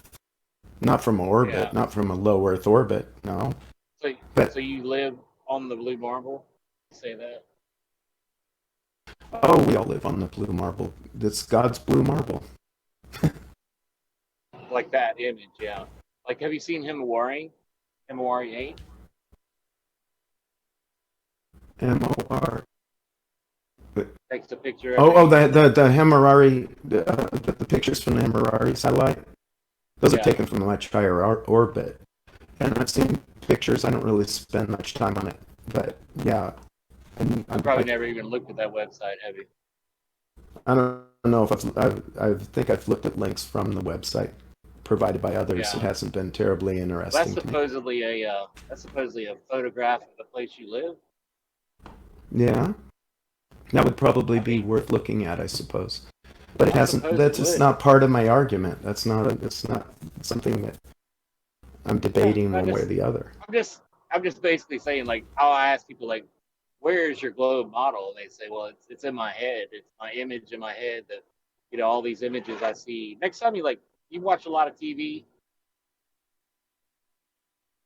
I watch probably more than I ought to. Yeah. Next time you watch TV, see how many times you see references of the globe or space or aliens and images of the globe or things like that. Pay attention to how many times. Oh, I do a lot these days for the last couple of years, because every time they say something on the TV or there's a commercial and they're making fun of something or whatever, like, you're so dumb, you think the earth was flat. I'm thinking, I gotta remember that one. But it's all around the globe, and yeah, I see them. I see these references. Constant. Yes, could that be a doctor? I think we. And they also are you going? They also tell you that people who think that the earth is flat, they're stupid, right? They usually make fun of them, yeah. And I always think that's fun, but that's because I don't, right? Think that the earth is flat. Do you think that we're stupid? I'm not saying you're stupid. I know there are flat earthers that are wickedly stupid, though. Yeah, like fight the flat earth. Are there stupid globers? Yeah, and I was about to say that, but I didn't want to interrupt. And there are stupid globers. Yes, I'm always trying to just get in front of those guys. Is it that they're not stupid? They're just or ignorant. I prefer ignorant, because some people just don't have the facts. But just because you don't know something doesn't mean that what you do know is wrong. It just means that it might not be right. Something can be. It can be. Oh, sorry. Oh no, I'm just gonna say that just because you're not right doesn't necessarily mean you're wrong. And in fact, science has shown that all the time. Newton got it wrong, but he was right when he did it. He was right as far as it goes. He was right as far as it goes, right? He was right. He was damn right. Yeah. It's just about as right as you can be, isn't he? What did he do wrong? I don't know. Do you agree with gravity? Because that was his big claim to fame, wasn't it? No. No. Everybody knows him for the fig cookies that aren't his, and gravity, the apple falling. No, that never happened. That's a story. You've fallen it's into it story. nicely. Yeah. Not really, actually. He does build the story. It's like Newton himself was going around trying to get attention with the apple. But the fact is he told us about mutual attraction of bodies, heavenly bodies, right? But he no. Yeah, really. What was he famous for? Calculus? You guys don't even like calculus. I don't know. What was Newton famous for? Sir Isaac, not the one from the fig cookies. Yeah, that was something. What do you think he got wrong? Was the question. I think Newton didn't get it wrong. I think he got it right, but he didn't get it. But he didn't get it all. Okay. So relativity tells us things that Newton couldn't conceive of at the time. He was a little born a bit early for that. What does relativity he understood the laws of gravity. What does relativity? Relativity tells us that gravity is not a force. Newton thought gravity was a force, attracting bodies from a distance. Newton didn't have gravity at all. Not. He didn't want it ascribed to him. He said that in a letter. Yeah. Mm-hmm. Well, but that was his contribution to science, or at least his initial one, yeah. Yeah. If you say Newton, if I say Sir Isaac Newton, what's the first thing that comes to mind? Gravity? Optics for me. Optics? Okay. Newton's optics, I mean. But I don't know why, I always go to optics. I don't either. I don't recall, maybe I'm wrong. Was optics a big part of the Principia? Sorry? Principia Mathematica, Isaac's publication. No, it was optics. Where he talked about mutual Newton's attraction optics. of massive bodies. No, I didn't really bother about that. Massive bodies attracting each other. Yeah. Well, Newton described the laws of it, and it helped some of these other guys to figure out the orbits of the planets and why the interior planets would retrograde. Can you Your mic is shit, ICQ. It's really. Could you have It's a go? not my mic. Can you have a it's go my at internet. describing an orbit for us, please? Describe an orbit? Yeah. Give me a hint. Give me something to lock onto. An orbit of what? What's an orbit? You tell us. How would you describe an orbit? One body moving around another.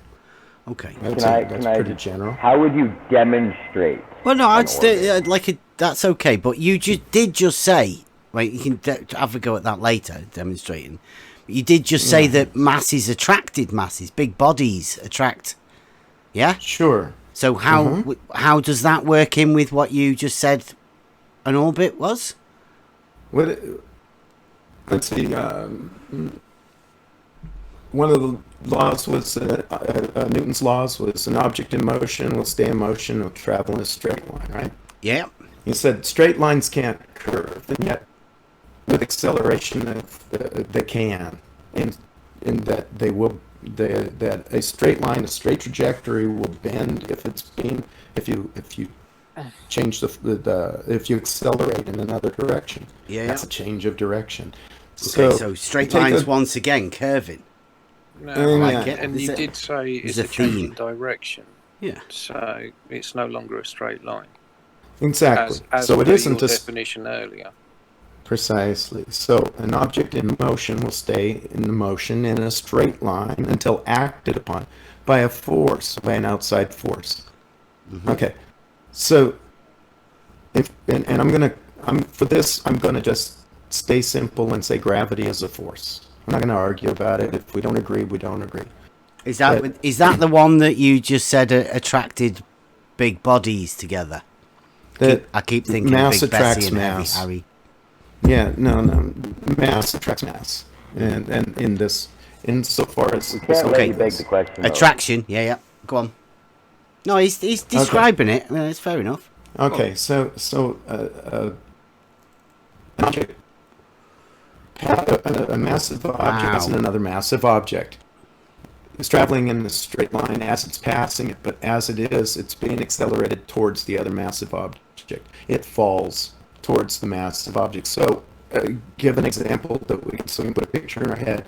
Earth is traveling past the sun, but as it does, it falls towards the sun. As it's falling towards the sun, it misses the sun because it's far enough away and it's moving slowly enough towards the sun. I don't know what it's like for everybody else. This is getting too much. I can't even understand anything you're saying. Really How do you fall down in space? Which way is down in space? Oh, don't make him talk again, please. I told you this is why I stay. This is why I stay next to because I know I have trouble with this. My voice chat sort of sucks, but that's because my internet seems slow. Get yourself. I've tried the gain. I've tried other things. This is the best I got right now. You want to go and get to the moon? You'll get some 3G. Yeah, it'd be bound to be better than that. Not even 4G for the moon. Yeah, well, I'm just on crappy Wi-Fi, so... I missed a bit then, but, I mean, did you sort of link back to straight, curvy lines again? Is that how you're choosing to? I mean, I know that's what they are. I mean, I know. Okay. There's not a lot of people that do. So I mean, like, kudos to you for knowing that. Yeah. Well, and so we miss the sun, we go on, and as we do, we pick up speed, we pass by it, and we come back. Eventually, we move far enough to gravitation pulls the Earth back towards the sun, because we don't travel in a straight line. It's elliptic. I mean, a straight circle. It's an ellipsoid, but all ellipses are circles. All circles are ellipses, and not all ellipses are circles. And what a whole load of double speed. I knew it. I knew I was going to get that. But look up conic sections. You'll see what I mean. Comic. Anyway, but you knew you were double speaking? No, I knew that you would say that. I knew for sure that that's what I would say that. Because we just went through this an hour ago. Because we just went through this an hour ago. Because it did sound like double speak. Yeah. Did you try? Did we accept it then, and you were just trying to push it past us again, like? No. I didn't think you would accept it this time any more than the last time. So, I'm not at all surprised by your response. Can I ask why you accept it? Why I accept it? Because there are classes of things, and within those classes are different things, and they may have different names, but that just differentiates. Could you be a little more specific? It doesn't change what they ultimately are. I used the example a little while ago. I don't know if you were here. I said if you have two cars, one belongs to Bob, one belongs to Sue. But Sue's car is pink and Bob's car is blue. They're both cars, but the pink one belongs to Sue and the blue one belongs to Bob, and the color makes the difference. So we talk about the blue car. They're still both cars. All circles are ellipses, but not all ellipses are circles. There are ellipses that aren't circles, and there's ellipses that are circles. There are rectangles that are rectangles that are not squares, but all squares are rectangles. They're in a family. No. Rectangles. No. A square is a square, an oblong is an oblong. Do you know what Euclidean geometry is? Oh yeah, plane geometry. Started life there. So, wait a minute. Did you never get to book 11? I don't know. Probably not. I was going out. Well, that's the 3D bit, right? You do. So you don't like. It's not just plain. Yeah. It's not just plain geometry, though, right? Because book 11 goes into solid geometry. So they're not planes. It's 3 dimensions. 1, 2, 3. Plane is the 2 dimensions. You add the third one, you go into third dimensions. You add. Right, and we don't get out of Euclidean geometry to go to non-Euclidean geometry. Well, see, I would say that Euclidean geometry describes reality in a very logical sense, an axiomatic system. It describes it from the base up, starts from nothing and builds up to you have all of everything you know for how to make measurements and all of that sort of stuff. Triangles, circles, pi, all of that. Non-Euclidean geometry is not that. So I would suggest that Euclidean geometry is the geometry of reality, and non-Euclidean would be non-reality geometry. The place where you have to go in order to get parallel lines intersecting and straight lines bending. Well, in fact, straight lines returning back to themselves.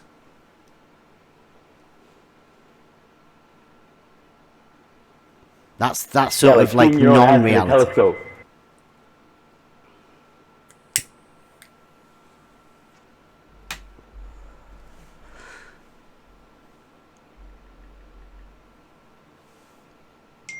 Well, that's just me. I mean, everybody can think whatever they want. It is awfully nice of you to come here and have this conversation with us, so thank you.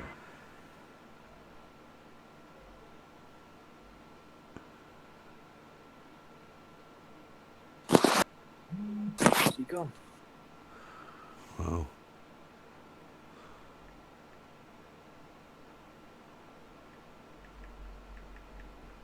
Brad, the science guy's in the house as well. How are you doing, Brad? Oh. He might have come to do his... Do you reckon? Nah. Do his presentation? Sure. I don't know, maybe. We didn't even I get think to ICQ, I don't know whether you know or not, but you lit up green. I don't know whether your sound's like finally chucked it in, like... Yeah. Mic's still open. Your whole way of communicating on Discord is just thrown in the towel. Yeah. I like the way he came in, though. Hat tip. Yeah. Nice little discussion. Even though we couldn't really understand every other word. Yeah. Yeah, it's good. It's good. I wanted him to explain how he got his little diagram to work. I didn't get round to that. His little diagram. ICQ doesn't seem too indoctrinated, really, like real bad. Well, there might be hope for him.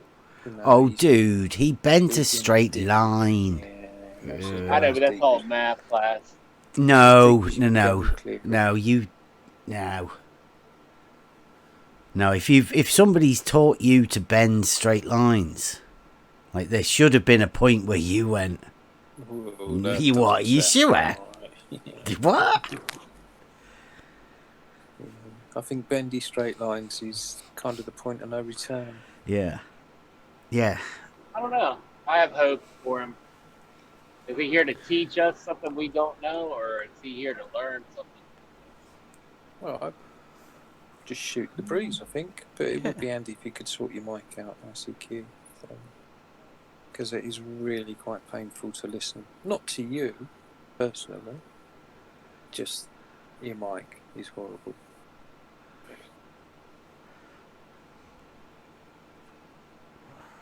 Yeah, maybe Brad can have a go at ICQ's diagram. Do you want to have a go at this, Brad? Look, I'll put it in debate discussion. I'll drop it in there now. Brad will draw it himself. Well, it probably comes from Brad. ICQ didn't even get to drawing a... Oh, he's there. He's in the chat. I don't know whether his mic's gone or not. Look. Whether he can still hear us. I think he can. Yeah. Oh, Brad's dropped his own. Yeah. Oh, he's... ICQ's Mailman. Mailman's here too. He's at work. Yeah, he sent a message, asked if it was okay to listen, and I said, yeah, that's fine. He's at work. He just wants to listen, so... I told him it's fine. So, come on then, Brad. Explain. I'm at work too. He needs a vertical like a testicle. That's number one, like I said last time. The one on the right, the vertical line on the right, needs to be turned into a vertical like a testicle. Honour of Brad. Hat tip, Brad. The non-vertical vertical shall forever be called vertical like a testicle.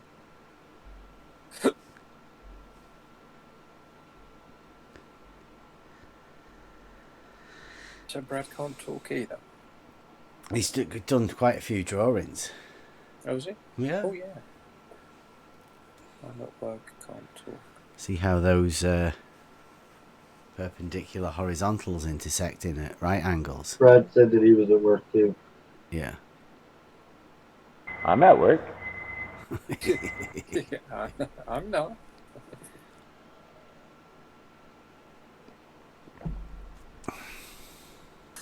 Didn't Brad present these drawings before? Yeah. Yeah, there's just circles with squares around them. Some perpendicular lines, but not... I don't know whether they are actually perpendicular. It doesn't seem to be any geometry around them. Should I ever go? Maybe I could have a go at doing that.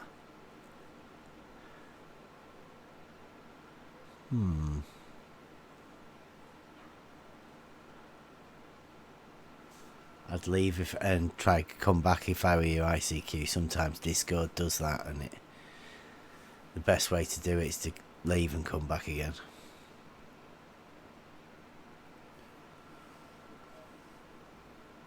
I'll have a go at drawing that then. For Brad. Yeah, Discord's weird sometimes. If I'm on my phone and I get in my car, it treats Discord like a phone call. Yeah. Like it Mine I'm does on a that phone as well. call in my that car. Freaked me out, that. Yeah, I was like, that's weird.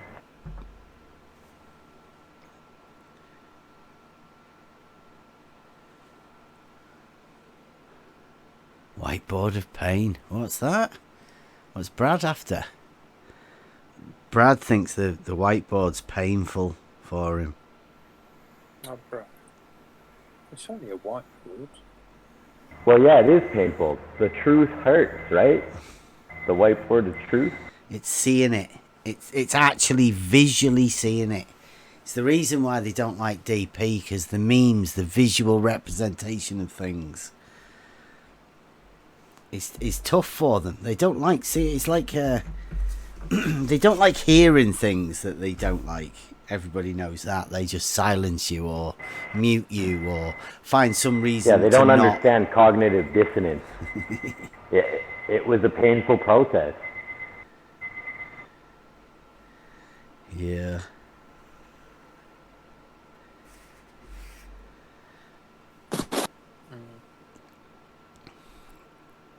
Yeah, you get their own.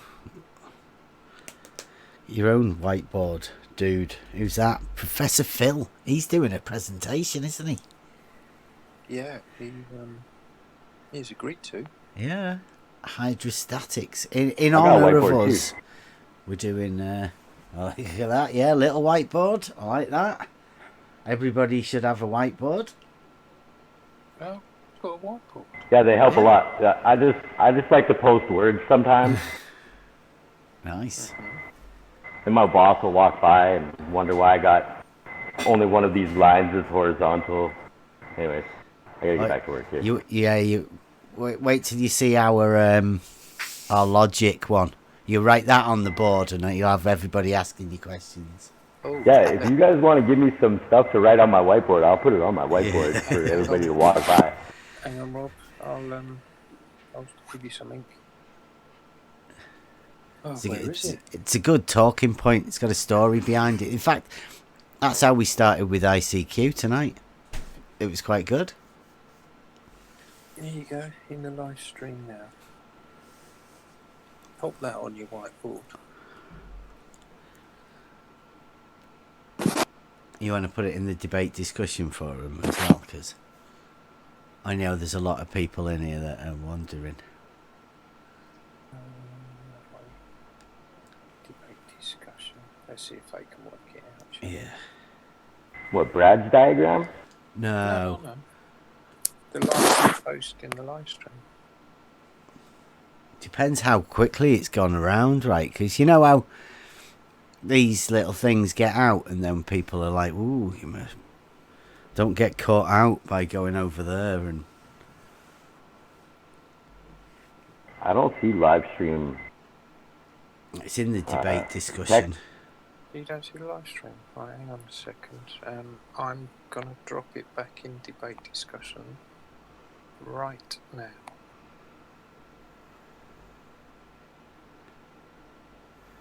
See that?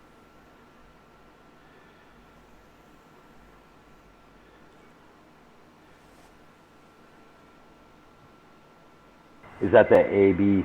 Yeah. Yeah. Okay, I'm gonna take an image of that. I'll put it on after when I get it. Once I finish with Honda here. Just write that out on the board. that A and B. Yeah, A double line B. A is parallel to B, or it's like as it's a logical statement. Yeah, I'm gonna post that. Yeah. See if you can get anyone to work it out. Tell them you've been given it. What's Brad posted here? I'm gonna have to get one of you guys to go through it with me later. Yeah. Brad's posted his picture of This is what the level? Like I don't know. This is the hybrid, isn't it? Well, He's got 8 inches, 10 got inches, 2. Yeah. 16 inches. So, where am I, Brad?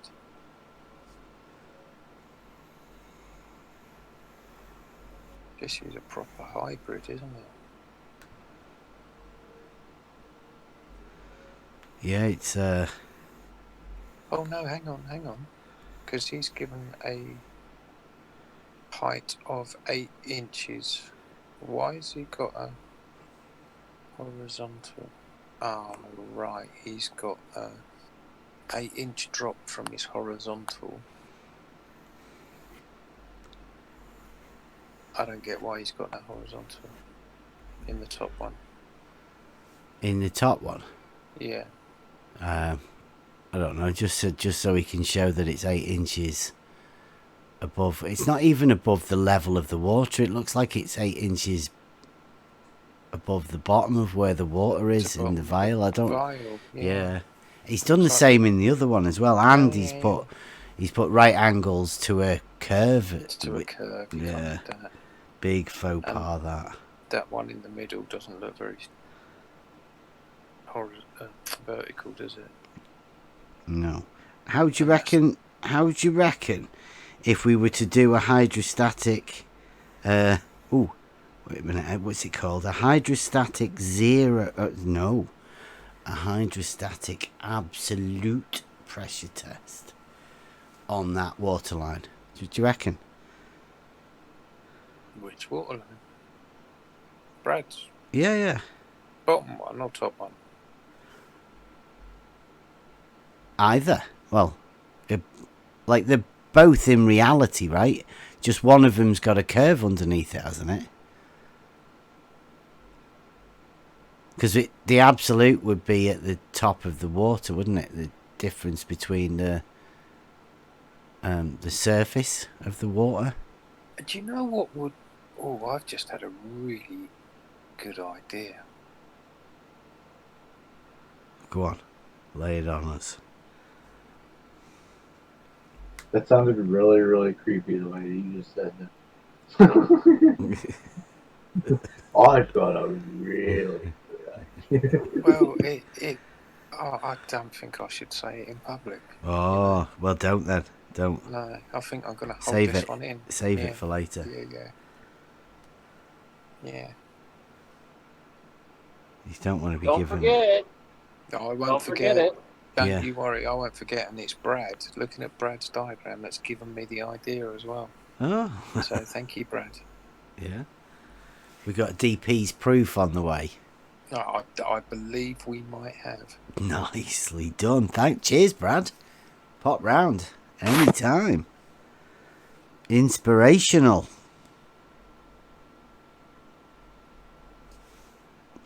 That's what we're here for, Brad. We like people that come and do that. Inspire us. Inspiration to push it forward. Something else on Reddit, look. Oh, 2 Reddits that I haven't read. Are you supposed to read it when you get a Reddit? I don't... Yeah, we read it. You haven't read it? Yeah. No, not yet. I'm reading it. No, well, that's not... It's not active then, I don't think. All right. Uh-huh. Hey, I think I found a substitution for UFC.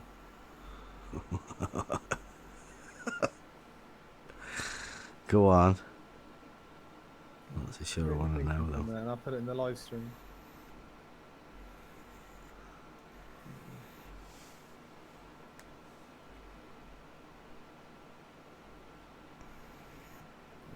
In the live stream. I know you're all busy doing something.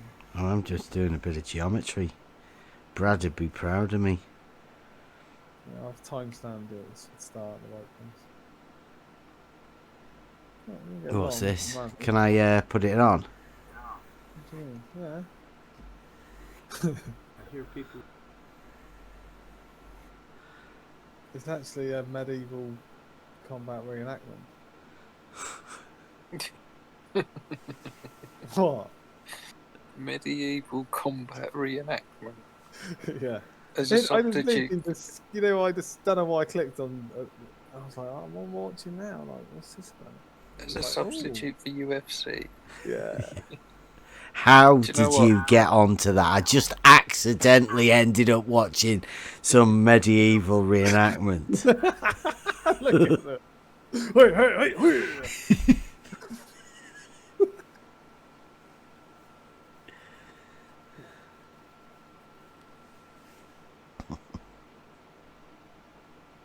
Do you reckon? Fuck, he's already watched a whole season of it.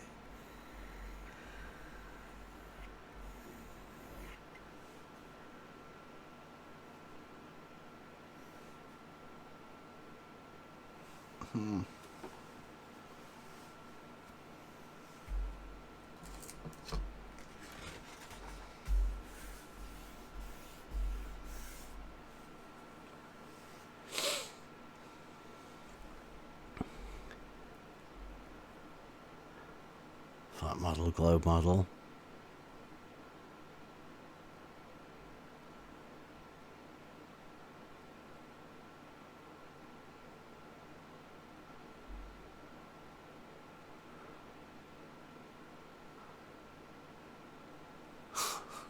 It's Gonzo. Wow, Gonzo in the Yeah, chat. he's going a bit mental in the chat of Gonzo. Is he getting triggered by squares and shapes? He always gets triggered. Yeah, Brad, I'm not so sure I'm going to be going to Jose's. Jose's being a bit of a snowflake and he won't have DP.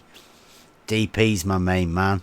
He's my he's vital. And if I can't take DP, then sorry. Please don't go to Jose's. Yeah, we don't need. We don't need Jose. If you go anywhere, Nathan's maybe.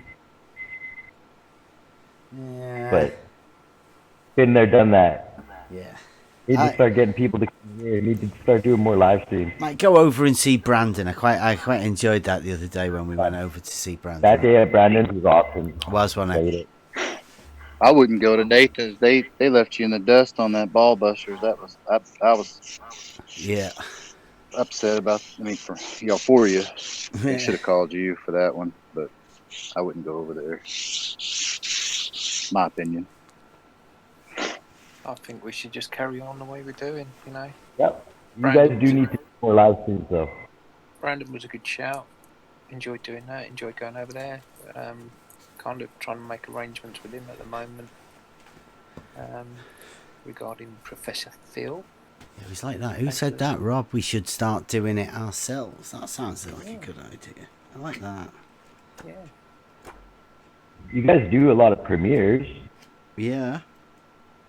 But I like being live.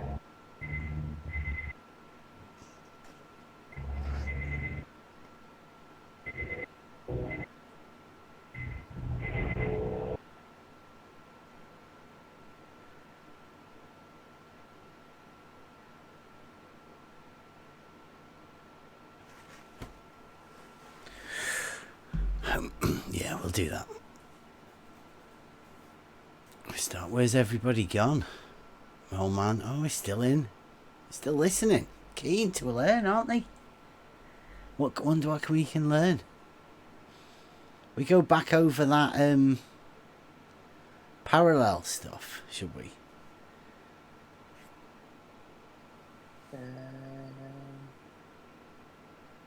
What, the AB one? Yeah. Oh, let them have it for a couple of days.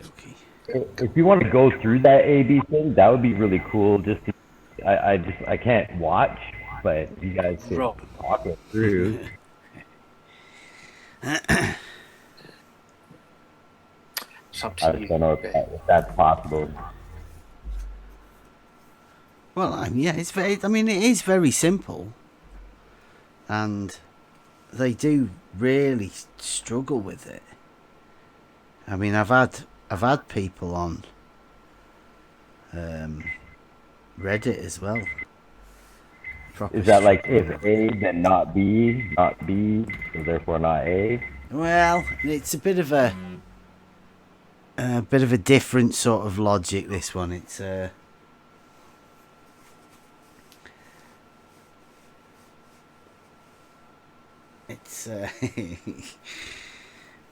how would you say?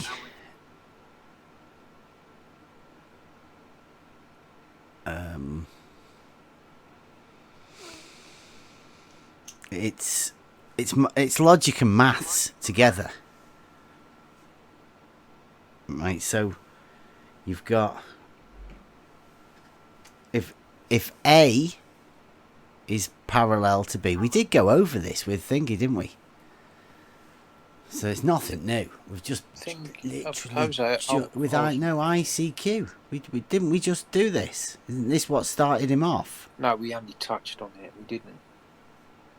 Yeah, we didn't go all the way through. I mean, we don't have to go all the way through it, but I mean, we can let Rob know, right? So it's you went through it earlier.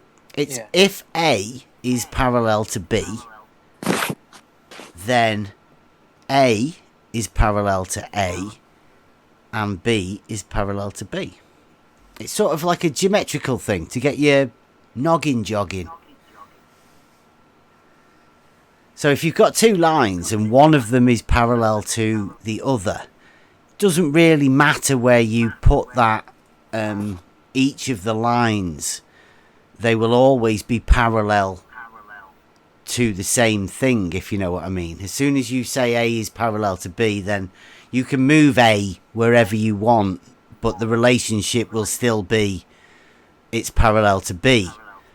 So that means that wherever you place A, it will be parallel to wherever you have just placed A. You know, so they're always parallel. If the relationship is that A is parallel to B, then A is always parallel to itself, logically. Do you get that? Because I mean, that's it. That's all that thing is.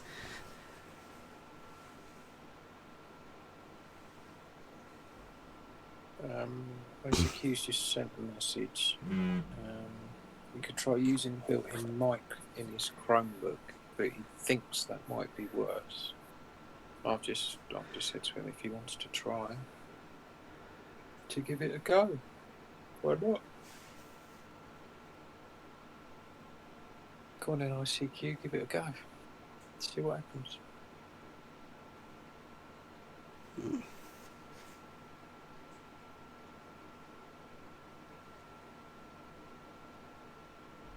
Sorry, you don't cut you off with Rob there.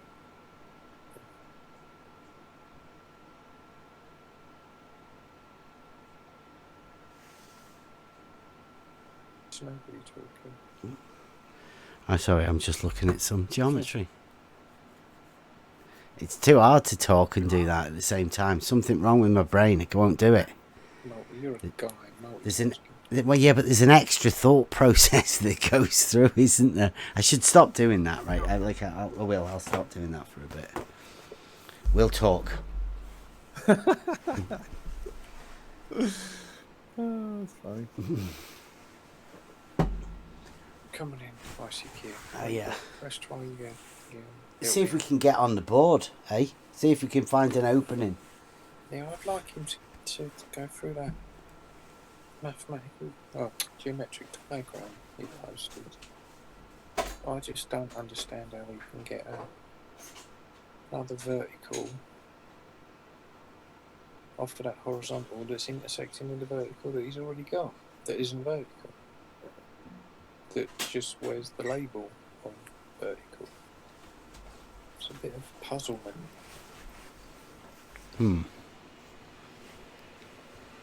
Sort of why the parallel thing was made. Sitting in the dark. What's going on? I hope he's not. Oh. What have you got? He's got no power. Who? Brad, at work. Ice storm. Jeez.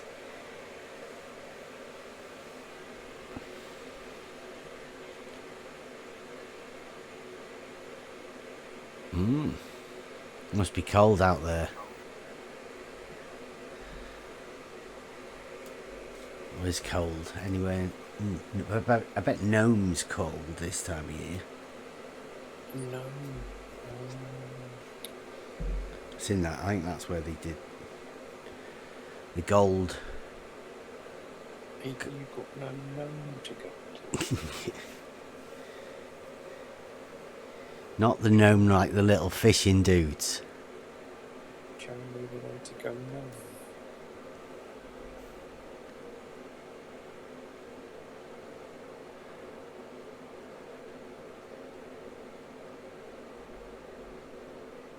It didn't say they were squares.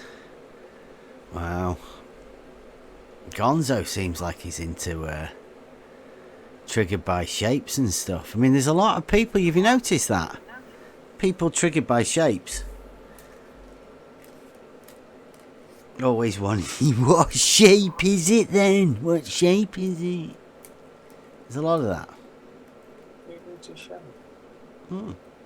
Triggered. What shape is it then, Dad? What shape is it? Triggered by shapes. Is there a term for that? You know, like not triggered. I suppose that's a bit much. Phobia. Okay. Phobia. Yeah. Shape. That's a good No, one. I bet it'd be a geo. Wouldn't know. Shape phobia. Google is my second brain. Yeah. I don't know. It could be it can't be a fear of shapes. That'd be proper bad. That. Yeah. Especially when you're doing geometry. Yeah. Shape phobia. The condition called tripopophobia. Tripopophobia. Ooh, that sounds like a 3 thing. Tripophobia. Trypophobia. Trypophobia, yeah. Go on. That's a scary word. Try poo. Trypoo. Phobia. The fear of try thinking. Spherophobia. Oh, look at that. That's a good one.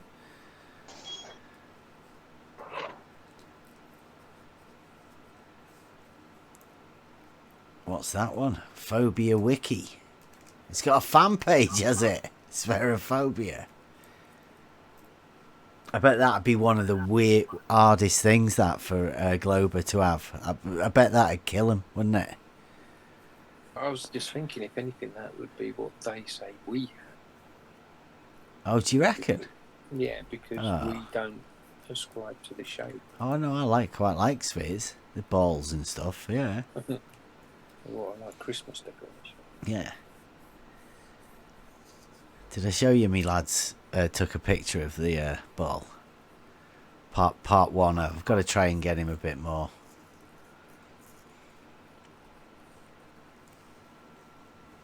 Basketball. The basketball. Yeah. Phobia wiki. Spherophobia. Look. Oh, he's listening, mailman. Like perked up then, was it? Yeah, when we mentioned balls, Mole. He likes balls, apparently. Yeah. Not as much as you do, Mole Man. I bet I've got how many? 1, 2, 3. I've got 4 globes of varying sizes. One of them's even got clouds floating around it. It's a double one, like a beach ball thing. I think it lights up. It's got a little thing in it that lights up. Bit sad, man. Yeah, illuminated one. They're all ridiculous, right? All of them. So why not go? Yeah, why not go balls out for it?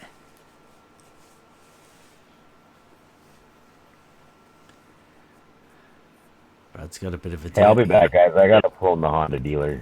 Alright. Got a bit of a smudge on the camera there, Brad.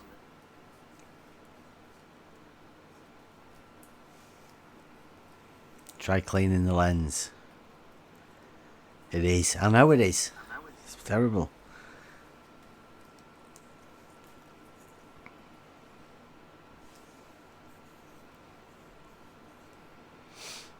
you see this meme I did the other day? How's my t-shirt coming?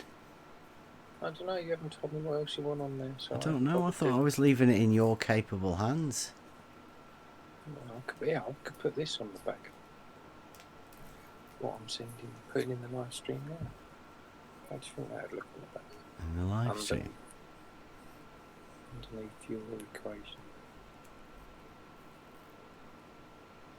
Oh, Gonzo, honestly, he doesn't like Reds fight the flat earth, and that other guy hangs out with them either. PhD Tony! You don't like PhD Tony, Gonzo? I bet that's because of the faux pas of the triangle thing, isn't it? What, the 500 and, what was it, 60 degree? I don't think I've ever seen anything ever from Reds. He might have been on a show that I seen of somebody else's once, but I don't even know who that dude is.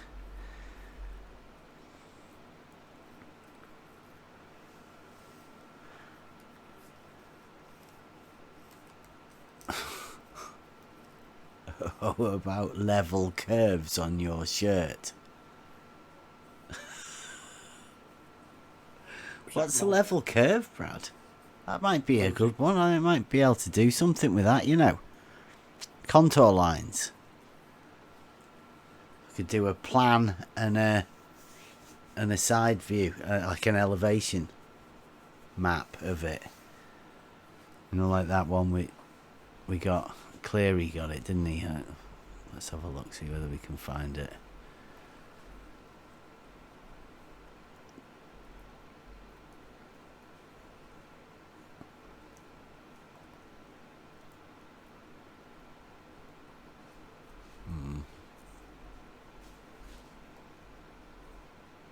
I should really sort all of these pictures out, you know.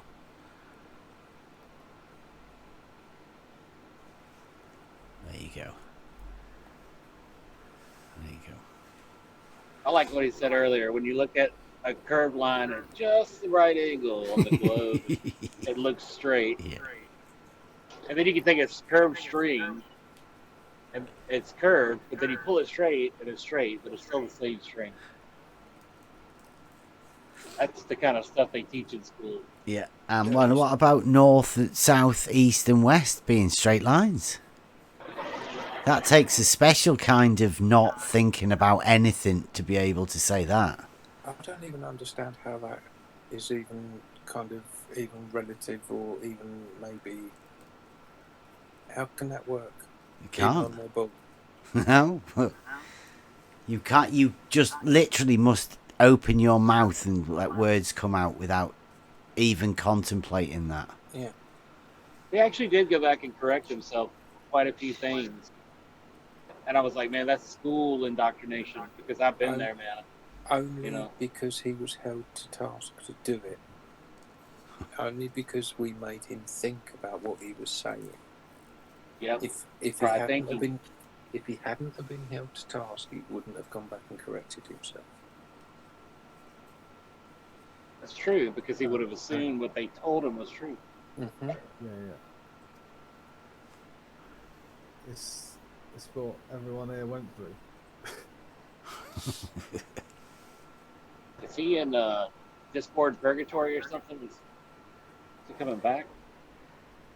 He said he was going to try the microphone on his laptop or something. Yeah. I would imagine there's a huge part of contemplation now where it should be. Try to forget that straight away. Or. Well, I don't know.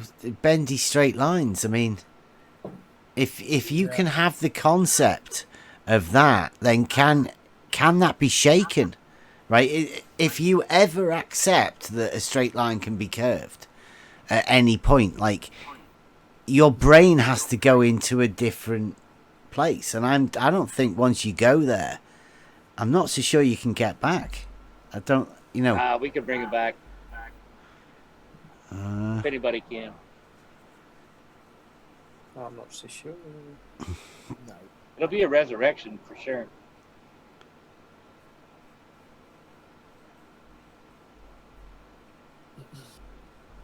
Do you know what? I've lost that meme with Jose's face. Not Jose's. The bendy level with Oh, I think I've got that. DiCappuccino. Yeah, I've got that. Definitely. That was one of your best. So. Can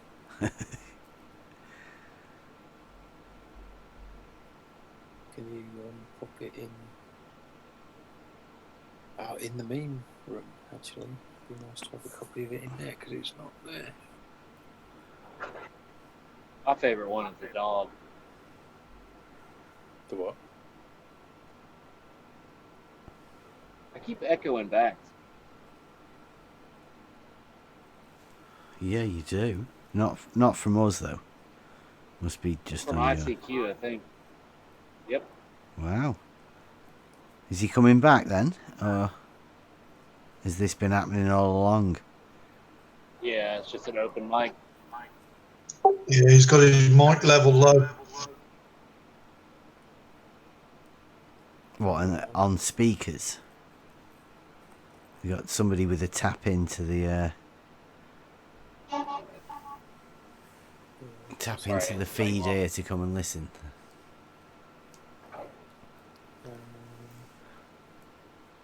If I server mute him, see if you're still echoing clearly. I put it in debate discussion. Where do you want it in? Memes or other memes? What? Memes. The meme room, right? Yeah, the meme room.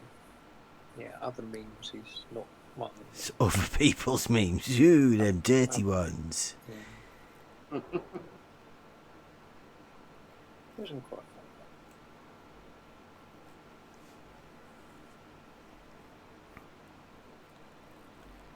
There you go. Yeah, that was the Leonardo DiCaprio phase of the memeing. Yeah, all two of them. I quite like this one.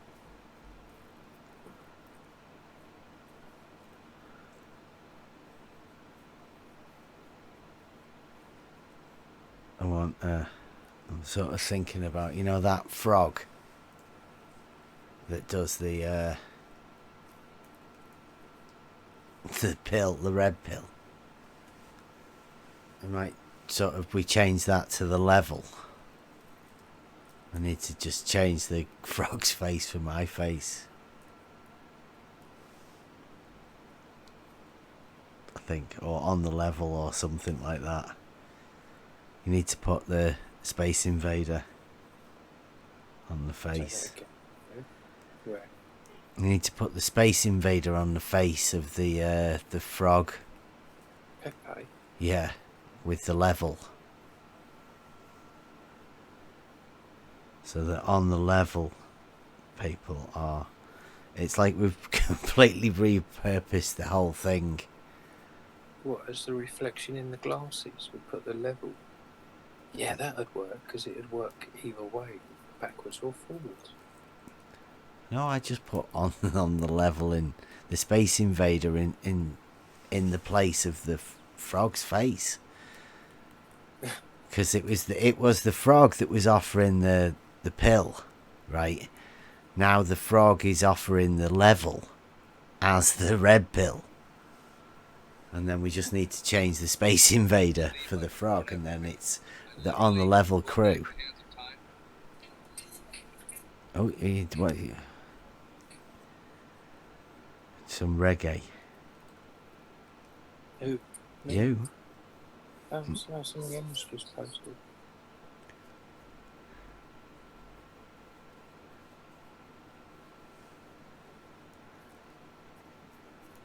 Nothing but feeds. That sounds quite nice. I've listened to that later, haven't I?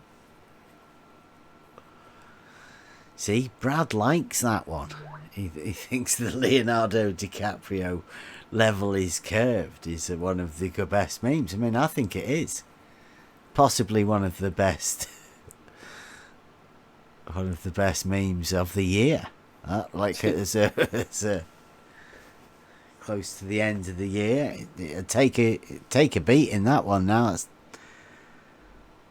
possibly meme of the year award. If we're going to go with it, can I show what I think my meme of the year is? Oh, should we do that? Meme of the year. Now we're coming to the last bits of the year, yeah? We get everybody to send in the memes of the year. We'll get yes. Why not? Tell us what you... Oh, actually...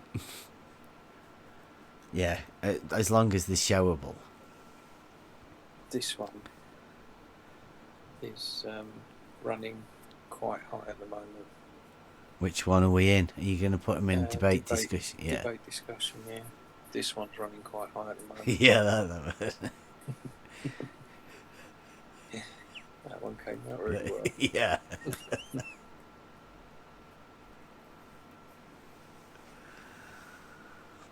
Do you know the animated memes from earlier in the year? They're the ones that we stayed up to about 4 o'clock in the morning doing. The early ones. Yeah.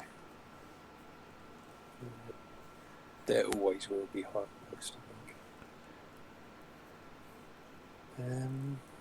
Beaches Peaches, they're quite good ones. Yeah. Yeah, I think what the turning point was when you put a face on somebody and you managed to blend it or whatever, and you got it right. That was the the big turning point of the meme. I liked it when I started using the PNGs as well. Thanks to Play. The transparencies, they work quite well in me.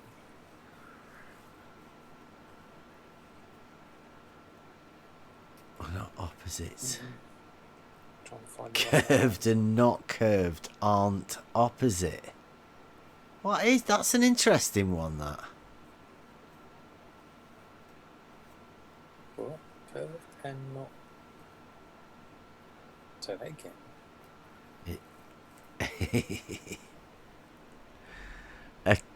Is a curved and a straight an opposite?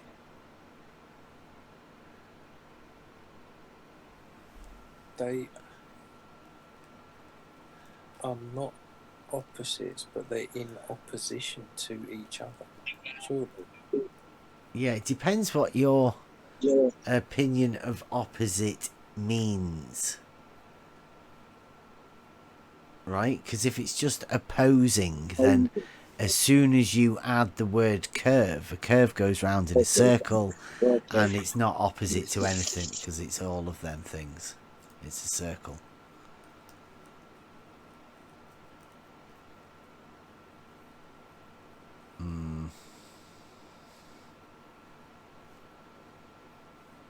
I don't think you can have an opposite to a thing, but they're definitely not the same thing.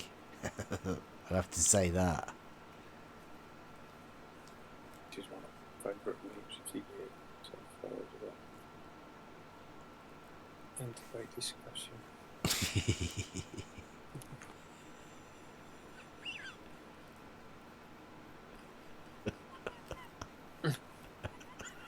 Just kind of sums them two up.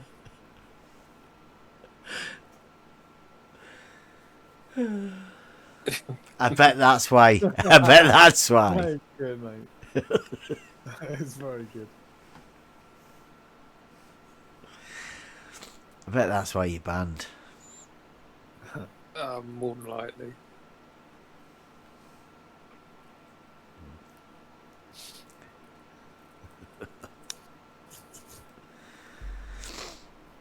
Yeah, Jose, he's like, yeah, somebody's banned from my server, some primate guy or something.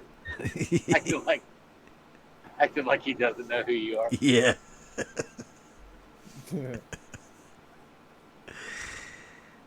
He does a bit of acting, I reckon. He's a good actor. Oh, is that what he said when he came in last night? Yeah. Check this. I bet you didn't know this. Right?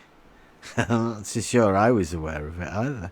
In the debate discussion, everyone can see it then, can't they? Yeah. Yeah. There you go. Jeff. The train survey. Yeah.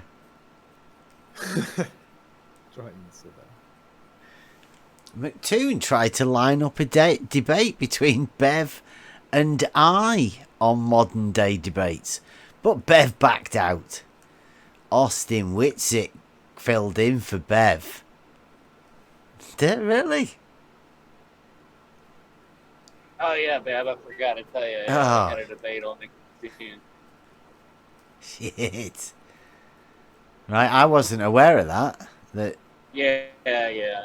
McToon tried to line up a debate between Bev and I on modern day debates. I mean, he's wrote it there. Who wrote that? Why? Yeah. Like, it's not as if these, I mean, like, he's a surveyor. He wouldn't lie, would he? I don't know. Well, he probably would. Yeah. I guess he lies about being a surveyor as well, but hey. Or being in Maine, one or the other, I don't know. I don't know which part of it's the lie. Austin Whitsitt filled in for you. Yeah, it was nice of him. He didn't. I mean, he never said thanks. I'll have to thank him. Cheers, Austin. I wasn't aware. Funny how none of this was mentioned.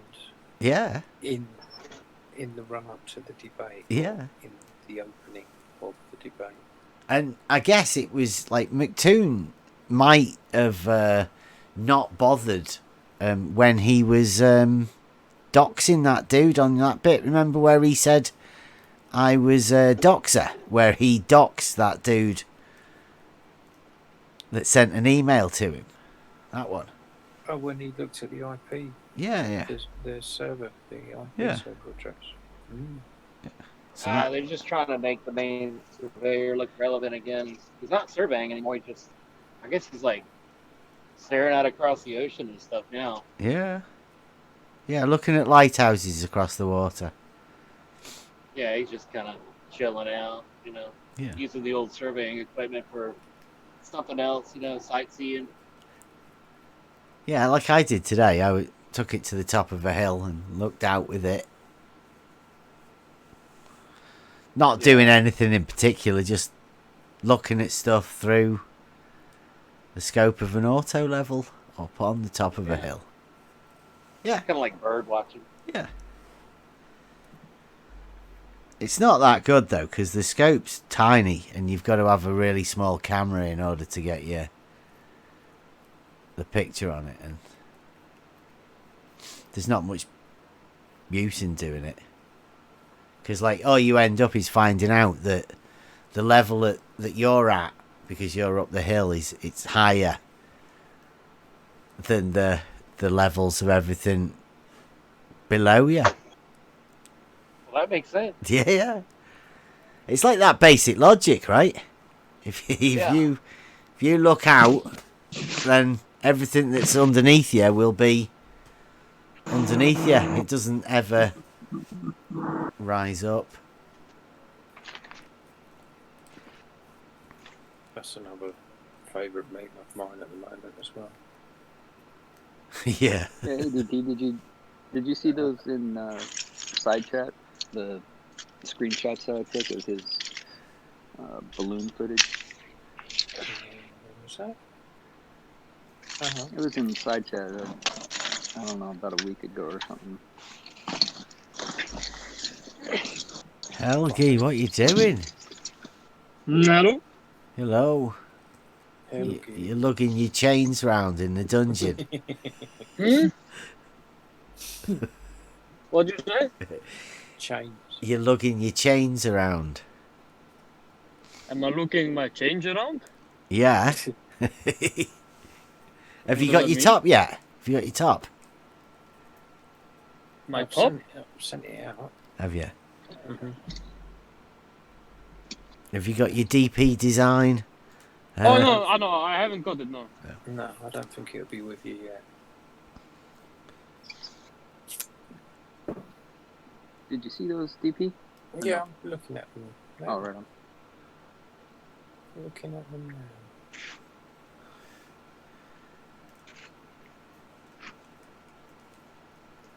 Gonzo, what are you talking about? That you tend to take what people say and draw your own conclusions for them? Should that be from? He's not listening anyway, is he? You tend to take what people say and draw your own conclusions from them. If it says from them, then well, yeah, that's exactly what you do, isn't it? People say things to you, and then you choose to take what you take from them. That's basically it. That FYFE server is just mental. No. That's crazy bullshit over there.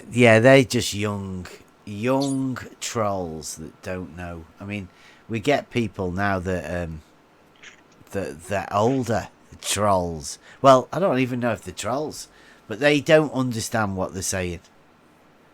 Like when you have to bend straight lines and have parallels that intersect, then you go into new places. That all sounds like non-Euclidean geometry to me. Well, it's non-Euclidean in the sense that they just disregard Euclidean geometry and make shit up. Whatever they need. Straight line doesn't fit right there. Doesn't really matter. Just bend it. Yep, Be right. get rid of the straight line and make a curved one. Yeah, it's just to consider loads of straight lines, infinitely small, to a point, that end up curving round if you want to think of it like that.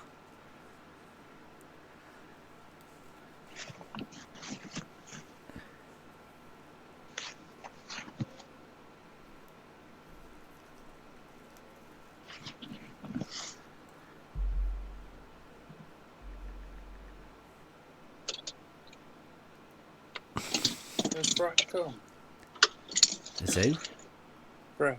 Brad, yeah, he's got bored. He got bored probably because something to do with Jose. Maybe. Oh, right, yeah, maybe. He wanted us to go on Jose's, didn't he?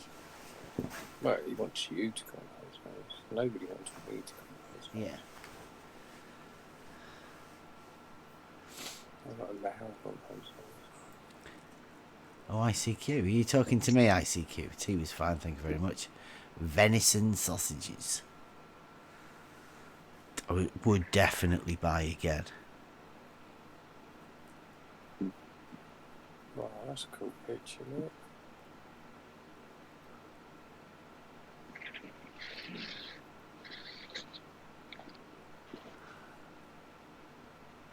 Everywhere and nowhere. It's a really cool picture, look. Helgi. Look at that. Proud to wear a mask. Yeah. Yeah.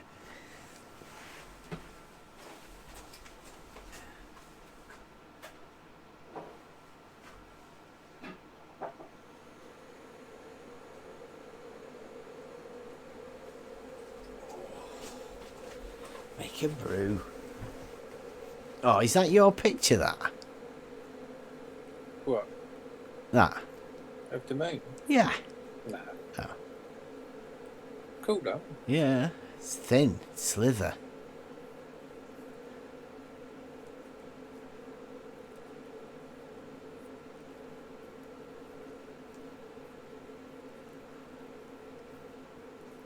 I like that one. That's a good one.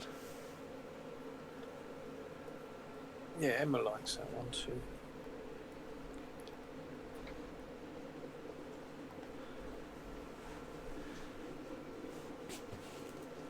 Saving it right now.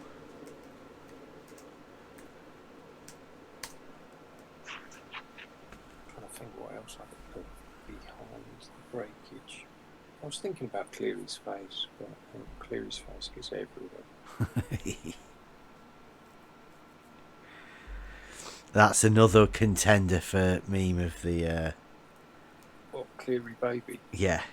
Baby Cleary, yeah. Yeah. She's a mean little girl.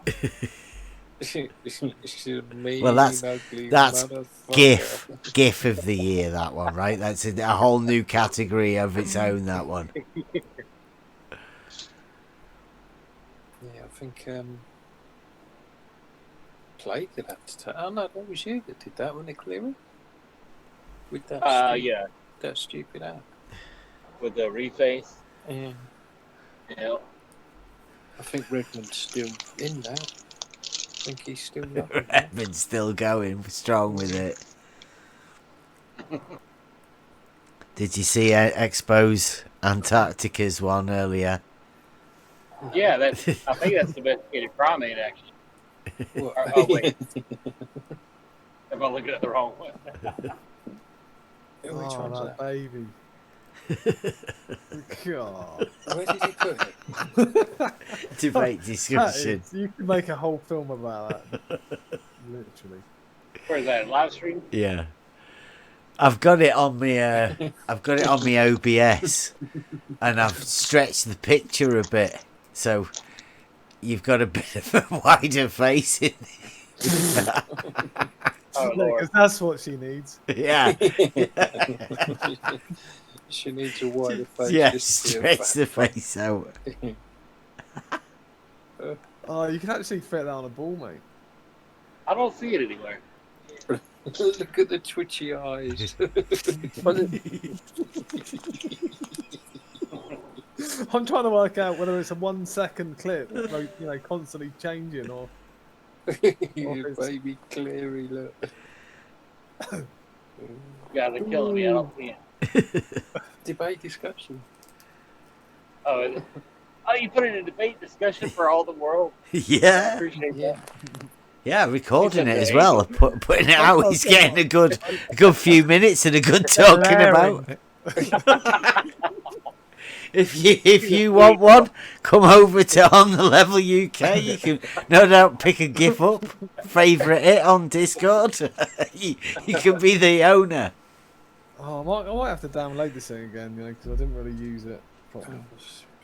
Right, okay. What is it called again? Sorry. Reface. God, there's a little bit of that. I ain't done.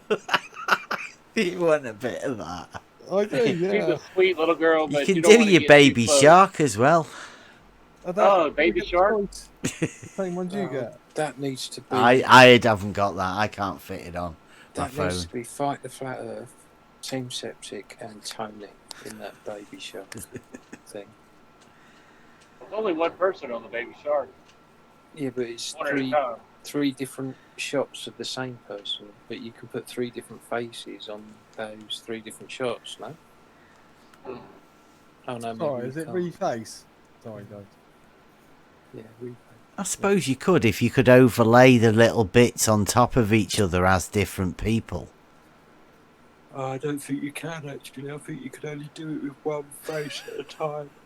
In the app, you'd have to do it in another program to do 3 different faces. That would be funny though. Fight the Flat Earth singing Baby Unlike Shark. the gift that Emma just posted.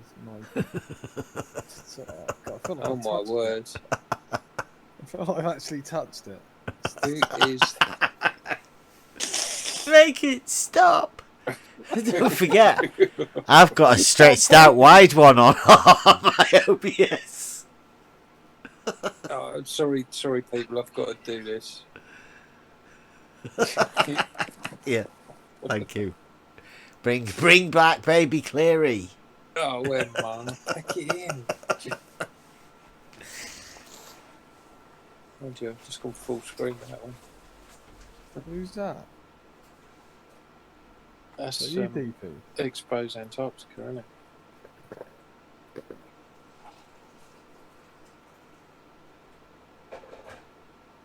Is that me?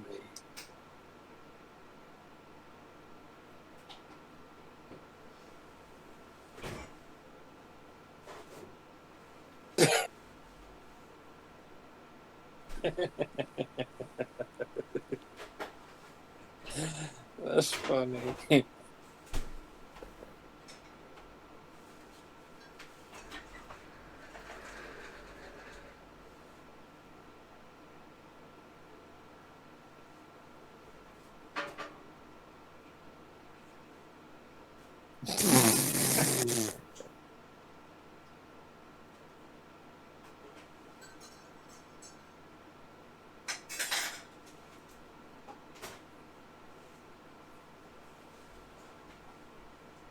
You'll know where I'm going to drop that one. Oh shit, I can't drop it in James. He's got scared.